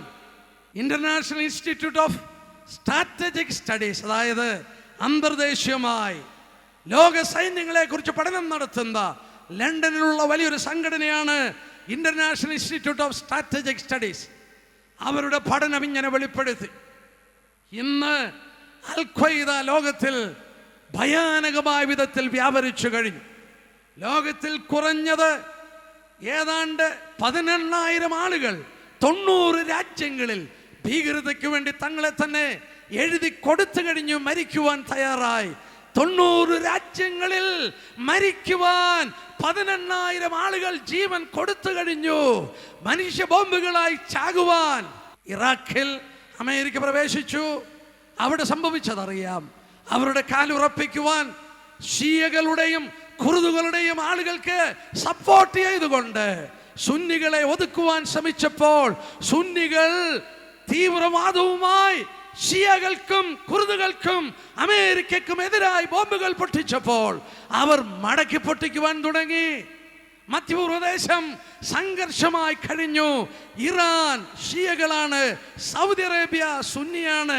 അവിടെയുള്ള മധ്യപൂർവദേശത്തിൽ എല്ലാ രാജ്യങ്ങളിലും സൗദി അറേബ്യയിൽ അടിക്കടി ബോംബുകൾ പൊട്ടുന്നു. പത്രങ്ങളിൽ വാർത്തകൾ വേണ്ടവണ്ണം വരുന്നില്ലേ? എന്താ കാരണം? ഭീകരവാദത്തിന് തങ്ങളെ തന്നെ കൊടുത്തു കഴിഞ്ഞു. എന്നാൽ ഒരു സത്യം ഞാൻ പറയട്ടെ, അല്പം കൂടെ കഴിയുമ്പോൾ യെശയ്യാ 19:2 ഞാൻ മിസ്രയീമ്യരോട് കലഹിപ്പിക്കും. അവർ ഓരോരുത്തൻ താൻ താന്റെ സഹോദരനോടും ഓരോരുത്തൻ താൻ താന്റെ കൂട്ടുകാരനോടും പട്ടണത്തോടും രാജ്യത്തോടും യുദ്ധം ചെയ്യും. അല്പം കഴിയുമ്പോൾ ഒരു രാജ്യത്തുള്ളവർ അന്യോന്യം യുദ്ധം ചെയ്യും. ഇറാഖിൽ എന്താണ് സംഭവിക്കുന്നത്? ലെബനോനിൽ എന്താണ് സംഭവിക്കുന്നത്? സൗദി അറേബ്യയിൽ എന്താണ് സംഭവിക്കുന്നത്? കാലം അല്പം കഴിയുമ്പോൾ ഭീകരതയ്ക്ക് വേണ്ടി കൊടുത്തിരിക്കുന്ന തീവ്രവാദികൾ അവിടെയുള്ള അവരുടെ സഹോദരന്മാരോട് ഭയങ്കരമായി ഇടപെട്ട് സഹോദരനെ കൊന്നെടുക്കുവാൻ ശ്രമിക്കും. 2500 വർഷം മുമ്പ് വേദപുസ്തകത്തിൽ ഇത് രേഖപ്പെടുത്തിയപ്പോൾ യേശുക്രിസ്തു 2000 വർഷം മുമ്പ് ആവർത്തിച്ചു പറഞ്ഞു, ഭീകര പ്രവർത്തനം സംഭവിക്കും. ഈ ലോകത്തിന്റെ സംഭവം അവിചാരിതമാണോ? ഭീകരതയും കറപ്ഷനും മലിനീകരണവും ലോക ജനസംഖ്യാ സ്ഫോടനവും ജനങ്ങളുടെ ഈ സ്വഭാവത്തിന്റെ വ്യത്യാസങ്ങളും സ്വസ്നേഹികളായി കൊന്നെടുക്കുവാൻ കൊതിക്കുന്ന മനുഷ്യവർഗം, എൻ്റെ പ്രിയപ്പെട്ടവരെ, ലോകത്തിനൊരു അന്ത്യം അടുത്തു കഴിഞ്ഞു. അധികം മുന്നോട്ട് പോകുവാൻ സാധ്യമല്ല. മലിനീകരിക്കപ്പെട്ട ഭക്ഷണം കഴിക്കുന്ന, മലിനപ്പെട്ട വെള്ളം കുടിക്കുന്ന, മലിനീകരിക്കപ്പെട്ട വായു ശ്വസിക്കുന്ന സമൂഹത്തെ കണ്ടുകൊണ്ട് വിശുദ്ധ വേദപുസ്തകത്തിൽ മുമ്പ് കൂട്ടി എഴുതി, അന്ത്യകാലത്ത് ദുർഘട സമയം. മനുഷ്യൻ സ്വസ്നേഹികൾ, ദ്രവ്യാഗ്രഹികൾ, പൊല്യൂഷൻ കൺട്രോൾ ബോർഡുണ്ട്, മന്ത്രിമാരുണ്ട്, ഇതിനെ നിയന്ത്രിക്കുന്നവരുണ്ട്. എന്നാൽ അവരെല്ലാം ഒരുപോലെ വലയിട്ട് പിടിക്കുന്നത് പോലെ വല വിരിച്ചാരെ പിടിക്കണമെന്ന് കൊതിച്ച് ദ്രവ്യാഗ്രഹികളായി മനുഷ്യന്റെ സമ്പത്ത്, മനുഷ്യന്റെ പണം കവർന്നെടുക്കുവാൻ ശ്രമിക്കുമ്പോൾ വേദപുസ്തകം രേഖപ്പെടുത്തിയത് എത്ര സത്യമാണ്, എത്ര സത്യമാണ്. എൻ്റെ പ്രിയപ്പെട്ട കേൾവിക്കാരെ, ഞാനും നിങ്ങളും അന്ത്യത്തിൻ്റെ മണിമുഴക്കം കേട്ട് കഴിയും. നിങ്ങളൊരു സത്യം ഓർത്തുകൊള്ളുക, ലോകം അതിൻ്റെ അന്ത്യത്തിൽ വരുന്നു. അതുപോലെ തന്നെ നിങ്ങളുടെ ജീവിതത്തിനൊരു അന്ത്യമുണ്ട്. എന്തെല്ലാം പദ്ധതികൾ, എന്തെല്ലാം കാര്യങ്ങൾ മനുഷ്യൻ ചിന്തിച്ചുകൊണ്ട് മുന്നോട്ട് പോവുകയാണ്. എന്നാൽ അവൻ ചിന്തിക്കുന്നില്ല, ഒരു നിമിഷം മതി ഈ ലോകത്തിൽ അവനൊരു വ്യതിയാനം വരുവാൻ. 146 സങ്കീർത്തനം അതിൻ്റെ 4-ാം വാക്യം ഒന്ന് വായിക്കാം. അവന്റെ ശ്വാസം പോകുന്നു, അവൻ മണ്ണിലേക്ക് തിരിയുന്നു, അന്ന് തന്നെ അവന്റെ നിരൂപണങ്ങൾ നശിക്കുന്നു. This very same day his thoughts are perished. മനുഷ്യൻ എന്തെല്ലാം ചിന്തിച്ചാലും, മനുഷ്യൻ എന്തെല്ലാം പദ്ധതികൾ ഉണ്ടാക്കിയാലും, മനുഷ്യൻ എന്തെല്ലാം പടുത്തുയർത്തിയാലും പിണഞ്ഞുണ്ടാക്കിയാലും വേദപുസ്തകം രേഖപ്പെടുത്തുന്നു, അവൻ മരിക്കുന്ന ആ ദിവസം അവന്റെ സകല പദ്ധതികളും അവസാനിക്കുന്നു. The very same day all his plans will perish. അവന്റെ സകല പദ്ധതികളും അതുകൊണ്ട് അവസാനിക്കും. എന്നെ കേൾക്കുന്ന ചെറുപ്പക്കാരാ, മരണം നിന്നെ അകലെയാണെന്ന് നീ ചിന്തിച്ചേക്കാം. എന്നാൽ നീ മരിക്കുവാൻ ഒരു നിമിഷം മതി, ഒരപകടം മതി, ഒരു ഹൃദയസ്തംഭനം മതി, ഒരു മസ്തിഷ്കാഘാതം മതി, ഒരു നിമിഷം മതി. നീ നിൽക്കുന്ന സ്ഥലത്ത് നിന്ന് ശൂന്യമായി പോകുവാൻ, യഥാർത്ഥ ജീവിതത്തിലേക്ക് നീ കാലൂന്നും. മരണം മനുഷ്യന്റെ അന്ത്യമല്ല, അതൊരു കവാടം മാത്രമാണ്. മനുഷ്യൻ മരണം കൊണ്ട് അവസാനിച്ചിരുന്നെങ്കിൽ ഈ മീറ്റിംഗിന്റെ ആവശ്യമില്ല. മനുഷ്യൻ മരണം കൊണ്ട് അവസാനിച്ചിരുന്നെങ്കിൽ യേശുക്രിസ്തു മരിക്കേണ്ട ആവശ്യമില്ല. മനുഷ്യൻ മരണം കൊണ്ട് അവസാനിച്ചിരുന്നെങ്കിൽ ധാർമ്മിക ജീവിതത്തിനും സാൻമാർഗിക മൂല്യങ്ങൾക്കും യാതൊരു വിലയുമില്ല. അത് കൽപ്പിക്കേണ്ട ആവശ്യമില്ല. തിന്നുക, കുടിക്കുക, നാളെ മരിക്കുമല്ലോ. എന്നാൽ മരണം ഒരു കവാടം മാത്രമാണ്. It is A mile stone. അത് മറ്റൊരു ജീവിതത്തിലേക്കുള്ള പ്രവേശനത്തിന്റെ കവാടം മാത്രമാണ്. മരണത്തെക്കുറിച്ച് വലിയ പഠനങ്ങൾ നടത്തുന്നു. മാതൃഭൂമിയിൽ ജസ്റ്റിസ് BR കൃഷ്ണയ്യരുടെ ഒരു ലേഖനം ഈ ജാനുവരി 8-ാം തീയതി മരണം ഒരു കവാടമെന്ന് പറഞ്ഞ് കടന്നു വരികയുണ്ടായി. അദ്ദേഹം പറഞ്ഞു, 25 വർഷമായി അദ്ദേഹം അതിൻ്റെ അന്വേഷണം നടത്തുകയാണ്. അദ്ദേഹം ഇങ്ങനെ പറഞ്ഞു, മരണം ഒരു മതിലല്ല, അഭൗമതലത്തിൽ മറ്റൊരു ലോകത്തിലെ ആസ്തിത്വത്തിലേക്കുള്ള കവാടമാണ്. മനുഷ്യൻ മരണം കൊണ്ട് അവസാനിക്കുകയല്ല, വേറൊരു ലോകത്തിലേക്ക് അവൻ പ്രവേശിക്കുന്ന ഒരു കവാടം മാത്രമാണ്, ഒരു ഗേറ്റാണ് മരണം. ആണോ? വേദപുസ്തകം എന്താണ് പറയുന്നത്? എൻ്റെ പ്രിയപ്പെട്ടവരെ, എൻ്റെ മുന്നിലുള്ള അല്പസമയം കൊണ്ട് ഞാൻ ഓർപ്പിക്കട്ടെ, ഔട്ട് ഓഫ് ബോഡി എക്സ്പീരിയൻസ്, ശരീരത്തിൽ നിന്ന് പ്രാണൻ വിട്ടിട്ട് ഉള്ള അനുഭവങ്ങളെ കുറിച്ചുള്ള പഠനങ്ങൾ ലോകവ്യാപകമായി നടന്നുകൊണ്ടിരിക്കുന്നു. ഔട്ട് ഓഫ് ബോഡി എക്സ്പീരിയൻസ്, ഈ ശരീരത്തിൽ നിന്ന് പ്രാണൻ വിട്ടാൽ ഉള്ള അവസ്ഥകളെ കുറിച്ചുള്ള പഠനം. താനാറ്റോളജി എന്ന് പറയുന്ന ഒരു ശാസ്ത്രം പുതുതായി ഉണ്ടായി കഴിഞ്ഞു. അമേരിക്കയിലെ കണക്റ്റിക്കറ്റ് യൂണിവേഴ്സിറ്റിയിൽ മരണാനന്തര ജീവിതത്തെ കുറിച്ചുള്ള പഠനത്തിന് ഒരു പുതിയ വിഷയം ആരംഭിച്ചു കഴിഞ്ഞു, താനാറ്റോളജി. ഇന്ന് രാത്രി ഞാൻ പറയട്ടെ, ഏത് മതങ്ങളും ഒരുപോലെ പറയുന്നു, മരണം കൊണ്ട് മനുഷ്യൻ അവസാനിക്കുന്നില്ലേ? മരണം ഒരു കവാടം മാത്രമാണ്. മരിച്ചു കഴിഞ്ഞാൽ അവന്റെ ശരീരം ഇവിടെ ഉപേക്ഷിച്ചുകൊണ്ട്, സഭാപ്രസംഗി പറഞ്ഞ പോലെ, മണ്ണ് പണ്ടായിരുന്ന പോലെ മണ്ണിലേക്ക് ചേരുമ്പോൾ അതിൻ്റെ ആത്മാവിനെ അത് നൽകിയ ദൈവത്തിൻ്റെ അടുക്കലേക്ക് പോകുന്നു. യെസ്, ഞാനൊരു സത്യം ഓർപ്പിക്കട്ടെ, മരണം ഒരു മൈൽ സ്റ്റോൺ ആണ്, ഒരു പുതിയ ജീവിതത്തിൻ്റെ അനുഭവമാണ്. ഞാൻ തിരുവചനത്തിൻ്റെ ഒരു തെളിവ് തരാം. 2 കൊരിന്ത്യർ 12-ാം അധ്യായത്തിൻ്റെ ആദ്യത്തെ 4 വാക്യം വായിക്കുമ്പോൾ പൗലോസ് ഒരു അനുഭവം പറയുന്നു. ഞാനൊരു മനുഷ്യനെ അറിയുന്നു. 14 വർഷം മുമ്പ് സംഭവിച്ച ഒരു സംഭവമാണ്. പൗലോസിന്റെ വാക്കുകൾ ഇങ്ങനെയാണ്: ഞാൻ ശരീരത്തോടെയാണോ ശരീരം കൂടാതെയാണോ എന്ന് എനിക്ക് അറിഞ്ഞുകൂടാ. 3-ാം സ്വർഗത്തോളം എടുത്തുകൊള്ളപ്പെട്ടു. ഏതാണ് ഈ 3-ാം സ്വർഗം? 1-ാം സ്വർഗം പക്ഷികൾ പറക്കുന്ന ആകാശം, 2-ാം സ്വർഗം നക്ഷത്രങ്ങൾ മിന്നിത്തിളങ്ങുന്ന ആകാശമണ്ഡലം, 3-ാം സ്വർഗം അതിൻ്റെ അപ്പുറത്ത് ദൈവം വസിക്കുന്ന ഇടം. 3-ാം സ്വർഗത്തോളം പൗലോസ് എടുത്തുകൊള്ളപ്പെട്ടു. പൗലോസ് പറയുകയാണ്, ശരീരത്തോടെയാണോ ശരീരം കൂടാതെയാണോ എന്ന് എനിക്കറിയില്ല. എന്നാൽ പൗലോസിന്റെ ജീവിതം അപഗ്രഥിച്ചാൽ 14 വർഷം മുമ്പ് അപ്പോസ്തല പ്രവൃത്തി 14, 19, 20 വാക്യങ്ങളിൽ പൗലോസിന് സംഭവിച്ചൊരു സംഭവമുണ്ട്. ലിസ്ട്ര എന്ന് പറയുന്ന സ്ഥലത്ത് പൗലോസിനെ കല്ലെറിഞ്ഞു കൊന്നു. പൗലോസ് മരിച്ചുപോയി. അവന്റെ ശിഷ്യന്മാർ ചുറ്റും കൂടി നിൽക്കുകയാണ്. പൗലോസ് മരിച്ചു എന്ന് കരുതി അവന്റെ ചുറ്റും നിൽക്കുമ്പോൾ അവനുണ്ടായ അനുഭവമാണ്, ശരീരത്തോടെയാണോ ശരീരം കൂടാതെയാണോ എന്ന് എനിക്കറിയില്ല. പൗലോസിന്റെ ശരീരം അവിടെ കിടപ്പുണ്ട്, അവന്റെ ചുറ്റും ശിഷ്യന്മാർ നിൽപ്പുണ്ട്. പൗലോസ് പോയി 3-ാം സ്വർഗത്തോളം. മരണം അഭൗമ ലോകത്തിലേക്കുള്ള ഒരു കവാടം മാത്രമാണ്. കർത്താവിൽ വിശ്വസിച്ച് മരിച്ച ക്രൂശിക്കപ്പെട്ട കള്ളനോട് കർത്താവ് പറഞ്ഞു, ഇന്ന് today you will be with me in paradise. ഇന്ന് നീ എന്നോട് കൂടെ പരദീസയിൽ. അവന്റെ ശരീരം അവർ കൊല്ലുകയാണ്. ആ ശരീരത്തെ ഈ ഭൂമിയിൽ മറവ് ചെയ്യുമ്പോൾ you are with me in paradise. ഇന്ന് നീ എന്നോട് കൂടെ പരദീസയിൽ. യേശുക്രിസ്തുവിന്റെ ശരീരത്തെ അവർ കൊല്ലുന്നു, കള്ളന്റെ ശരീരത്തെ അവർ കൊല്ലുന്നു. കർത്താവും ആ രക്ഷിക്കപ്പെട്ട കള്ളനും പരദീസയിലേക്ക് കടന്നുപോയി. സ്തെഫാനോസിനെ കല്ലെറിഞ്ഞു കൊല്ലുന്നു. അവന്റെ ശരീരത്തെ അവർ കൊല്ലുമ്പോൾ സ്തെഫാനോസ് സ്വർഗത്തിലേക്ക് കരേറിപ്പോയി. എൻ്റെ ആത്മാവിനെ സ്വീകരിക്കണമെന്ന് ദൈവപുത്രനോട് അവൻ പറയുന്നു. എൻ്റെ പ്രിയപ്പെട്ടവരെ, മരണം കൊണ്ട് അവസാനിക്കുന്നില്ലേ? മനുഷ്യന്റെ ഉള്ളിൽ ഒരു ദേഹവും ഒരു ദേഹിയുമുണ്ട്. മനുഷ്യൻ മൃഗങ്ങളിൽ നിന്ന് വ്യത്യസ്തനാണ്. മനുഷ്യന് ഈ ദേഹത്തിന്റെ ഉള്ളിൽ ഒരു ദേഹിയും ആത്മാവുണ്ട്, ഒരു സോളും സ്പിരിറ്റുമുണ്ട്. അത് തമ്മിൽ വേർതിരിപ്പാൻ സാധ്യമല്ല.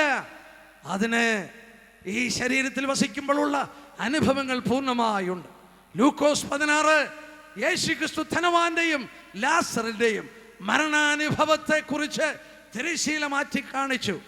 മരണം കൊണ്ട് ജീവിതം അവസാനിക്കുന്നില്ലേ? മരണം ഒരു മൈൽ സ്റ്റോൺ ആണ്. മരണം ഒരു പുതിയ നാഴികക്കല്ലാണ്. മരണം ഒരു പുതിയ ലോകത്തിലേക്കുള്ള കവാടമാണ്. മരിച്ചു കഴിയുമ്പോൾ മനുഷ്യൻ ഒരു പുതിയ ലോകത്തിലേക്ക് കാലുവെക്കുന്നു.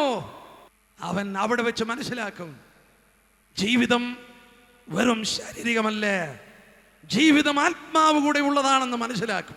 ഏത് മനുഷ്യനും അന്ന് മനസ്സിലാക്കും.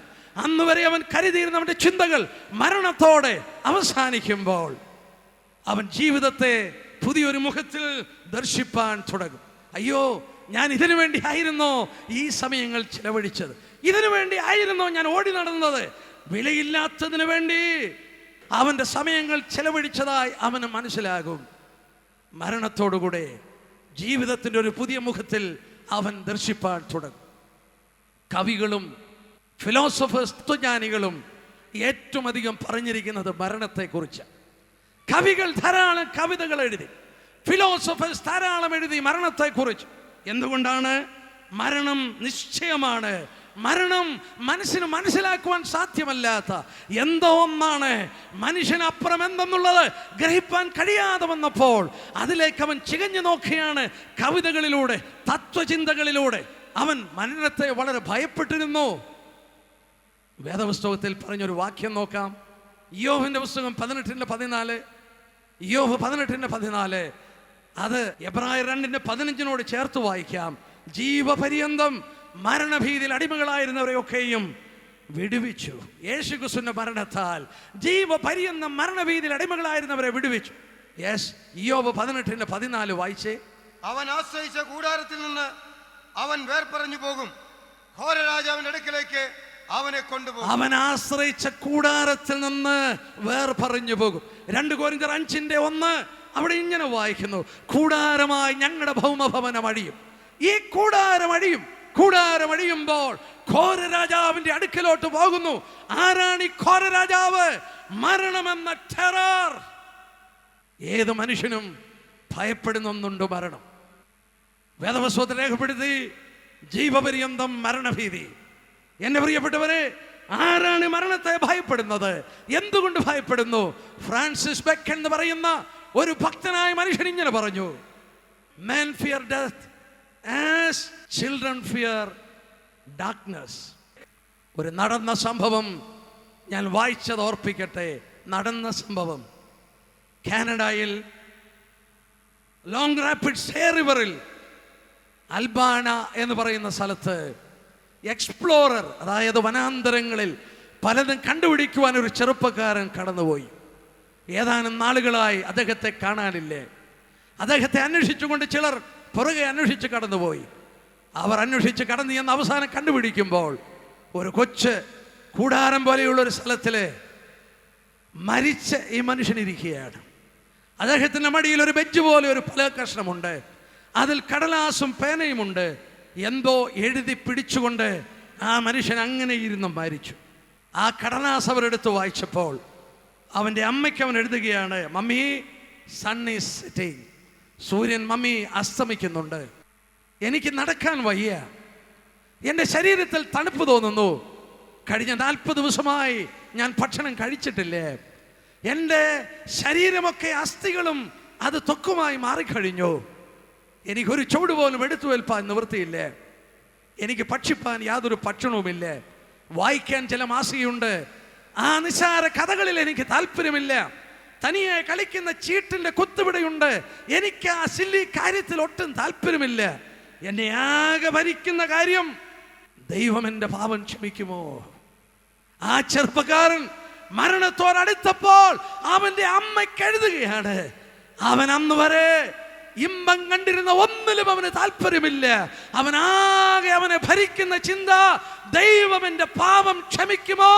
ഈ രാത്രി കേൾക്കുന്ന പ്രിയപ്പെട്ട സ്നേഹിത, നിന്റെ കൂടെ നടക്കുവാൻ നിന്റെ ഭാര്യ കാണും, നിന്റെ കൂടെ നടക്കുവാൻ നിന്റെ സ്നേഹിതർ കാണും. എന്നാൽ നിന്റെ അവസാനത്തെ ചുവട് നീ തനിയെ വെച്ചെങ്കിലേ കഴിയുള്ളൂ. ആരും നിന്റെ കാലെടുത്ത് വെക്കില്ല. നിന്റെ ചുറ്റും നിന്റെ പ്രിയപ്പെട്ടവർ ആശ്വാസത്തിന്റെ പാട്ടുകൾ പാടിയേക്കാം. നീ തനിയെ കടന്നു പോകുമ്പോൾ നിന്നെ ഭരിക്കുന്ന ഏക ചിന്ത എന്താണ്? അപ്പുറം ഞാൻ ദൈവത്തെ എങ്ങനെ കണ്ടുമുട്ടും? എൻ്റെ പാപം ക്ഷമിക്കുമോ? മനുഷ്യനറിയാം ഒരു ദൈവമുണ്ടെന്ന്. അവന്റെ ജീനിൽ ദൈവം എഴുതി വെച്ചിട്ടുണ്ട്. ദൈവമുണ്ടെന്നും മരണശേഷം കണക്കുകൾ കൊടുക്കണമെന്നും അവൻ അറിയാം. ഏത് മനുഷ്യന്റെയും ജീനിൽ ദൈവം എഴുതി വെച്ചിരിക്കുന്നു. മരണാനന്തര ജീവിതമുണ്ട്. മരിക്കുന്ന സമയം അവനെ ആ ഭയം ഗ്രസിക്കുമ്പോൾ, ഭക്തനായ D.L. മൂഡിയുടെ മരണവേളയെക്കുറിച്ച് ഞാൻ വായിച്ചു. ഇതുപോലൊരു പ്രസംഗത്തിൽ പ്രസംഗിച്ചു. അദ്ദേഹത്തിന് നെഞ്ചുവേദന അനുഭവപ്പെട്ടു. വീട്ടിലോട്ട് കൊണ്ടുപോയി. തനിക്ക് മനസ്സിലായി ഏതാണ്ട് 62 വയസ്സുള്ള ആ പ്രായത്തിൽ ശക്തമായ പ്രസംഗത്തിന്റെ ഫലമായി താൻ മരിക്കാൻ പോവുകയാണെന്ന് മനസ്സിലായി. പ്രിയപ്പെട്ടവരെ വിളിച്ചിട്ട് പറഞ്ഞു, കരയരുത്. എന്നിട്ട് അദ്ദേഹം പറഞ്ഞു, this is my triumph. This is my coronation day. ഇതെന്റെ വിജയത്തിന്റെ ദിവസമാണ്. ഇതെന്റെ രാജകീയ കിരീട ധാരണയുടെ ദിവസമാണ്. ഞാൻ എത്രയോ നാളുകൾ ഈ ദിവസത്തിന് വേണ്ടി കാത്തിരുന്നു. എത്രയോ നാളുകൾ ഈ കിരീട ധാരണത്തിന് വേണ്ടി ഞാൻ കാത്തിരുന്നു. ഇതെന്റെ വിജയത്തിന്റെ ദിവസമാണ്. ആ മനുഷ്യൻ 62 വയസ്സിൽ മരിക്കുമ്പോൾ മരണത്തെ അവൻ സ്വാഗതം ചെയ്തത് എന്തുകൊണ്ടാണ്? ദൈവത്തെ സ്നേഹിക്കുന്ന മനുഷ്യനാണ് ദൈവത്തോട് ആയിരിക്കാൻ ലഭിക്കുന്ന അവസരത്തെ സ്വാഗതം ചെയ്യുന്നത്. Those who love him seems to welcome the opportunity of being with him. Those who are afraid of him are the most afraid of death. ദൈവത്തെ പേടിയുള്ളവൻ, ദൈവത്തോട് നിരപ്പ് പ്രാപിക്കാത്തവൻ, ദൈവം ആരാണെന്നറിയാത്തവൻ, അവനാണ് മരണത്തെ പേടിക്കുന്നത്. എന്നാൽ ഈ രാത്രി ഞാൻ പറയട്ടെ, മരണം എന്തെന്നറിയാൻ വയ്യാത്ത ദൈവത്തിൻ്റെ പുത്രൻ എൻ്റെ മരണഭയവും നിങ്ങളുടെ മരണഭയവും മാറ്റിക്കളയുവാൻ അവനൊരു മനുഷ്യനായി ഭൂമിയിൽ വന്നു. ഞാൻ തിരുവചനത്തിൽ വായിക്കുന്നു, അവൻ മരണം ആസ്വദിച്ചു. ഇംഗ്ലീഷിൽ വായിച്ചാൽ ഹി ടേസ്റ്റഡ് ഡെത്ത് എന്നാണ്. അവൻ രുചിച്ചു നോക്കി. ദൈവത്തിന് മരിക്കുവാൻ കഴിയില്ല, എന്നാൽ മരിക്കുവാൻ കഴിയുന്ന ശരീരമെടുത്ത് അവൻ മരണം രുചിച്ചു നോക്കി. മരണത്തിൻ്റെ കയ്പ് എങ്ങനെയാണെന്ന് അവൻ നോക്കി. നാം വചനത്തിൽ വായിക്കുന്നു, ഗെത്സമനെ എന്ന തോട്ടത്തിൽ അവൻ വന്നു. ലൂക്കോസ് 22:39 വായിക്കുന്നു, പതിവ് പോലെ ഒലിമലയിലേക്ക് അവൻ വന്നു.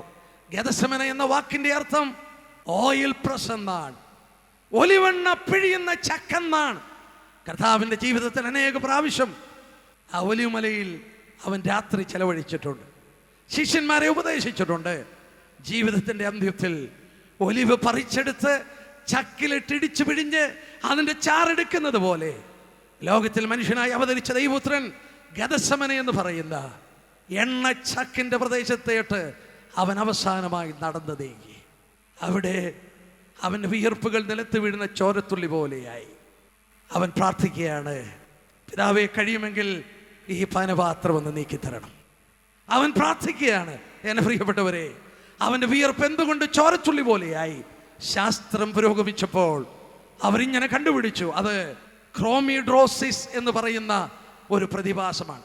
ക്രോമിഡ്രോസിസ് എന്ന് പറഞ്ഞാൽ അത്യഘാതമായ മാനസിക വ്യഥയിൽ ഒരു മനുഷ്യനകപ്പെടുമ്പോൾ അവൻ്റെ ഞരമ്പുകൾ വികസിച്ച് വിയർപ്പ് ഗ്രന്ഥികളിൽ സ്പർശിച്ച് അവൻ്റെ ഞരമ്പുകൾ പൊട്ടുമ്പോൾ ആ വിയർപ്പിനോട് കലർന്ന ചോരകൾ ചോരത്തുള്ളി പോലെ നിലത്ത് വീഴുന്നു. അതാണ് ക്രോമിഡ്രോസിസ്. യേശു ക്രിസ്തു കിടന്ന് പിടയുകയാണ്. പിതാവേ, കഴിയുമെങ്കിൽ ആ പാനപാത്രം നീക്കണം. വചനത്തിൽ 2 പാനപാത്രമേ ഉള്ളൂ. സങ്കീർത്തനം 23:5 നന്മയും കരുണയും നിറഞ്ഞു കവിയുന്ന പാനപാത്രം. സങ്കീർത്തനം 75:8 നുരഞ്ഞു പറയുന്ന ശത്രുവിന് കുടിക്കാൻ കൊടുക്കുന്ന കോപത്തിന്റെ പാനപാത്രം. അനുഗ്രഹത്തിന്റെ പാനപാത്രം മാറ്റിക്കളയുവാൻ കർത്താവ് പ്രാർത്ഥിക്കില്ല. എന്നാൽ ദൈവകോപത്തിന്റെ പാനപാത്രം കഴിയുമെങ്കിൽ അതൊന്ന് മാറ്റിത്തരണം. എങ്കിലും എൻ്റെ ഇഷ്ടമല്ല, നിന്റെ ഇഷ്ടം നിവർത്തിക്കട്ടെ. അവൻ മരണത്തിന് ഏൽപ്പിച്ചു കൊടുത്തു. നിങ്ങൾക്കറിയാമോ, യേശുക്രിസ്തുവിന്റെ ജീവിതം എടുത്ത് പരിശോധിച്ചാൽ അബ്ബാ പിതാവേ എന്ന് അവനാകെ വിളിച്ച് കരഞ്ഞ സന്ദർഭം അവിടെ മാത്രമേ ഉള്ളൂ. എന്നാൽ ഒരു കാര്യം നിങ്ങൾ ഓർക്കണം, അബ്ബാ പിതാവേ, അബ്ബാ എന്ന പദം ആ നാട്ടിൽ കൊച്ചു കുഞ്ഞുങ്ങൾ അപ്പന്റെ മുഖത്ത് നോക്കി അബ്ബാ അബ്ബാ എന്ന് വിളിക്കും. കൊച്ചു കുഞ്ഞ് ആ പിതാവിന്റെ മുഖത്ത് നോക്കി അവന്റെ അപ്പനാണെന്ന് അറിഞ്ഞിട്ട് വിളിക്കുന്ന കരച്ചിലിന്റെ വിളിയുടെ പദമാണ് അബ്ബാ അബ്ബാ. പിതാവ് എന്നുള്ളത് വളർച്ച പ്രാപിച്ച് അവന്റെ പിതാവിനെ വ്യക്തമായി മനസ്സിലാക്കി ആ ബന്ധത്തെ കാണിക്കുന്ന ശബ്ദമാണ്. അത് രണ്ടും കൂടെ അവൻ പറയുകയാണ്, അബ്ബാ ഫാദർ, എൻ്റെ പിതാവേ, കഴിയുമെങ്കിൽ ആ പാനപാത്രം ഒന്ന് മാറ്റണം. മരണത്തിന്റെ ഭീകരത, മരണത്തിന്റെ ന്യായവിധിയുടെ ഭയങ്കരത്വം അതൊന്ന് മാറ്റിത്തരണമേ. എൻ്റെ പ്രിയപ്പെട്ട സ്നേഹിതരെ, യേശുക്രിസ്തു വിശ്വസിക്കുന്നവർക്ക് മരണം ഒരു പുഞ്ചിരിയോടെ അഭിമുഖീകരിക്കാം, ഡിയൽ മൂടിയെ പോലെ അഭിമുഖീകരിക്കാം. കാരണം എന്താണെന്നറിയാമോ? പാപത്തിന്റെ ശമ്പളം യേശുക്രിസ്തു എടുത്തു മാറ്റി പിതൃപുത്ര ബന്ധം തന്ന് അബ്ബാ പിതാവേ എന്ന് വിളിക്കാനുള്ള അവകാശം. എൻ്റെ മോൻ എൻ്റെ വീട്ടിൽ വന്നാൽ എൻ്റെ മുറിയിൽ ഡാഡി എന്ന് വിളിച്ച് കയറി വരുവാൻ അവൻ പേടിക്കേണ്ട ആവശ്യമില്ല. എൻ്റെ കൊച്ചുകുഞ്ഞ് നടന്നു വരുമ്പോൾ പേടിക്കുമ്പോൾ പിതാവിന്റെ കരത്തിലോട്ട് കരം കൊടുത്ത് ഡാഡി എന്ന് പറയുമ്പോൾ അപ്പൻ ആ കരം മുറുകെ പിടിക്കുന്നത് പോലെ അബ്ബാ പിതാവ് എന്ന് വിളിക്കുമ്പോൾ, എൻ്റെ പ്രിയപ്പെട്ടവരെ, ദാവീദ് 23-ാം സങ്കീർത്തനത്തിൽ പറഞ്ഞു, even though I go through the valley of shadow of death, I will fear no evil, for you are with me. ഞാൻ മരണത്തിന്റെ കൂരിൽ താഴ്വരയിൽ കൂടെ നടന്ന് അപ്പുറത്തോട്ട് കടക്കുമ്പോൾ പേടിക്കില്ല, കാരണം നീ എന്നോട് കൂടെ ഉണ്ട്. അവൻ കൈവിടില്ല. പിതൃപുത്ര ബന്ധം ദൈവത്തിന്റെ പുത്രന്റെ മരണത്താൽ സാധിപ്പിച്ചു തന്ന മനുഷ്യന് മരണത്തെ വെല്ലുവിളിക്കാം. FW ഗ്രാൻഡ് എന്ന് പറയുന്ന ഭക്തനായ മനുഷ്യൻ, ന്യൂമറിക്കൽ ബൈബിൾ എഴുതിയ ഭക്തനായ മനുഷ്യൻ, അദ്ദേഹം മരിക്കുമ്പോൾ അദ്ദേഹത്തിന്റെ മടിയിൽ ബൈബിൾ തുറന്നിരിപ്പുണ്ട്. 3 വാക്ക് പറഞ്ഞു, oh the book, the book, the book. ആ പുസ്തകം, പുസ്തകം, പുസ്തകം എന്ന് പറഞ്ഞ് ആ മനുഷ്യൻ പ്രാണൻ വിട്ടു. DL മൂഡി പറഞ്ഞു, എന്റെ രാജകീയ കിരീടം ധരിപ്പിക്കുന്ന ദിവസമാണ്. ആ പിതാവിനെ കണ്ടുമുട്ടുവാൻ പോകുന്ന സമയമാണ്. ബൈബിളിൽ ബെലയാം എന്ന് പറയുന്ന ഒരു കള്ളപ്രവാചകൻ ഉണ്ടായിരുന്നു. അദ്ദേഹത്തിന് അറിയാം മരണത്തിന്റെ ഭീകരത. അദ്ദേഹത്തിന്റെ ജീവിതാന്ത്യത്തിൽ ഒരാഗ്രഹം, എനിക്ക് ഭക്തൻ മരിക്കുന്ന പോലെ മരിക്കണം. എൻ്റെ പ്രിയപ്പെട്ടവരെ, ഭക്തൻ മരിക്കുന്ന പോലെ മരിക്കണമെങ്കിൽ ക്രിസ്തീയ ജീവിതം ഭക്തൻ നയിക്കുന്ന പോലെ നയിക്കണം. ഭക്തനായി ജീവിക്കുന്ന ഒരു വ്യക്തിക്ക് അവന്റെ പിതാവിനെ കണ്ടുമുട്ടുവാൻ ഭയപ്പെടേണ്ട ആവശ്യമില്ല. അബ്ബാ പിതാവേ എന്ന് വിളിച്ചുകൊണ്ട് അടുത്ത് ചെല്ലുവാൻ അവന് പേടിക്കേണ്ട ആവശ്യമില്ല. Those who are afraid of God are the most afraid of death. ദൈവത്തെ പേടിക്കുന്നവൻ മരണത്തെ ഏറ്റവും ഭയപ്പെടുന്നു. ഈ തിരശ്ശീലയ്ക്കപ്പുറം എന്ത്? മരണം കൊണ്ട് അവസാനിക്കുന്നില്ല. മരണം ഒരു കവാടം മാത്രം. ഈ രാത്രി എൻ്റെ പ്രസംഗം അവസാനിപ്പിക്കാൻ പോകുന്നു. എന്നെ കേൾക്കുന്ന പ്രിയപ്പെട്ടവരെ, മരണം നിശ്ചയം, മരണം നിശ്ചയം, ലോകത്തിൻ്റെ അന്ത്യം നിശ്ചയം. മരണം കൊണ്ട് അവസാനിക്കില്ല. മരണത്തിനപ്പുറത്തൊരു ജീവിതമുണ്ട്. ആ ജീവിതത്തിൻ്റെ സമയം എനിക്ക് ഭക്തൻ മരിക്കുന്ന പോലെ മരിക്കണമെന്ന് ബിലയാം പറഞ്ഞത് ഒന്നുകൂടി ഞാൻ എടുത്തു പറയട്ടെ. സദൃശവാക്യത്തിൽ വായിക്കുന്നു, ഭക്തന് മരണത്തിലും പ്രത്യാശയുണ്ട്. He has a refuge even in death.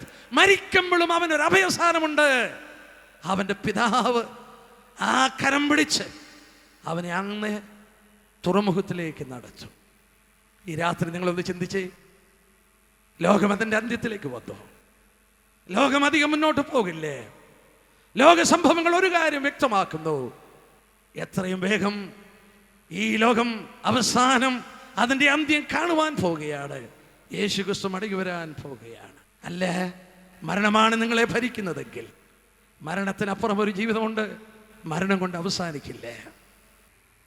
നാളെ രാത്രിയിൽ ഈ ഭൂമിയെ ഗ്രസിക്കാൻ പോകുന്ന ഭീകരമായ ഒരു ന്യൂക്ലിയർ യുദ്ധത്തെക്കുറിച്ച് വേദപുസ്തകം എന്ത് പറഞ്ഞിരിക്കുന്നു എന്ന് പരിശോധിക്കാം.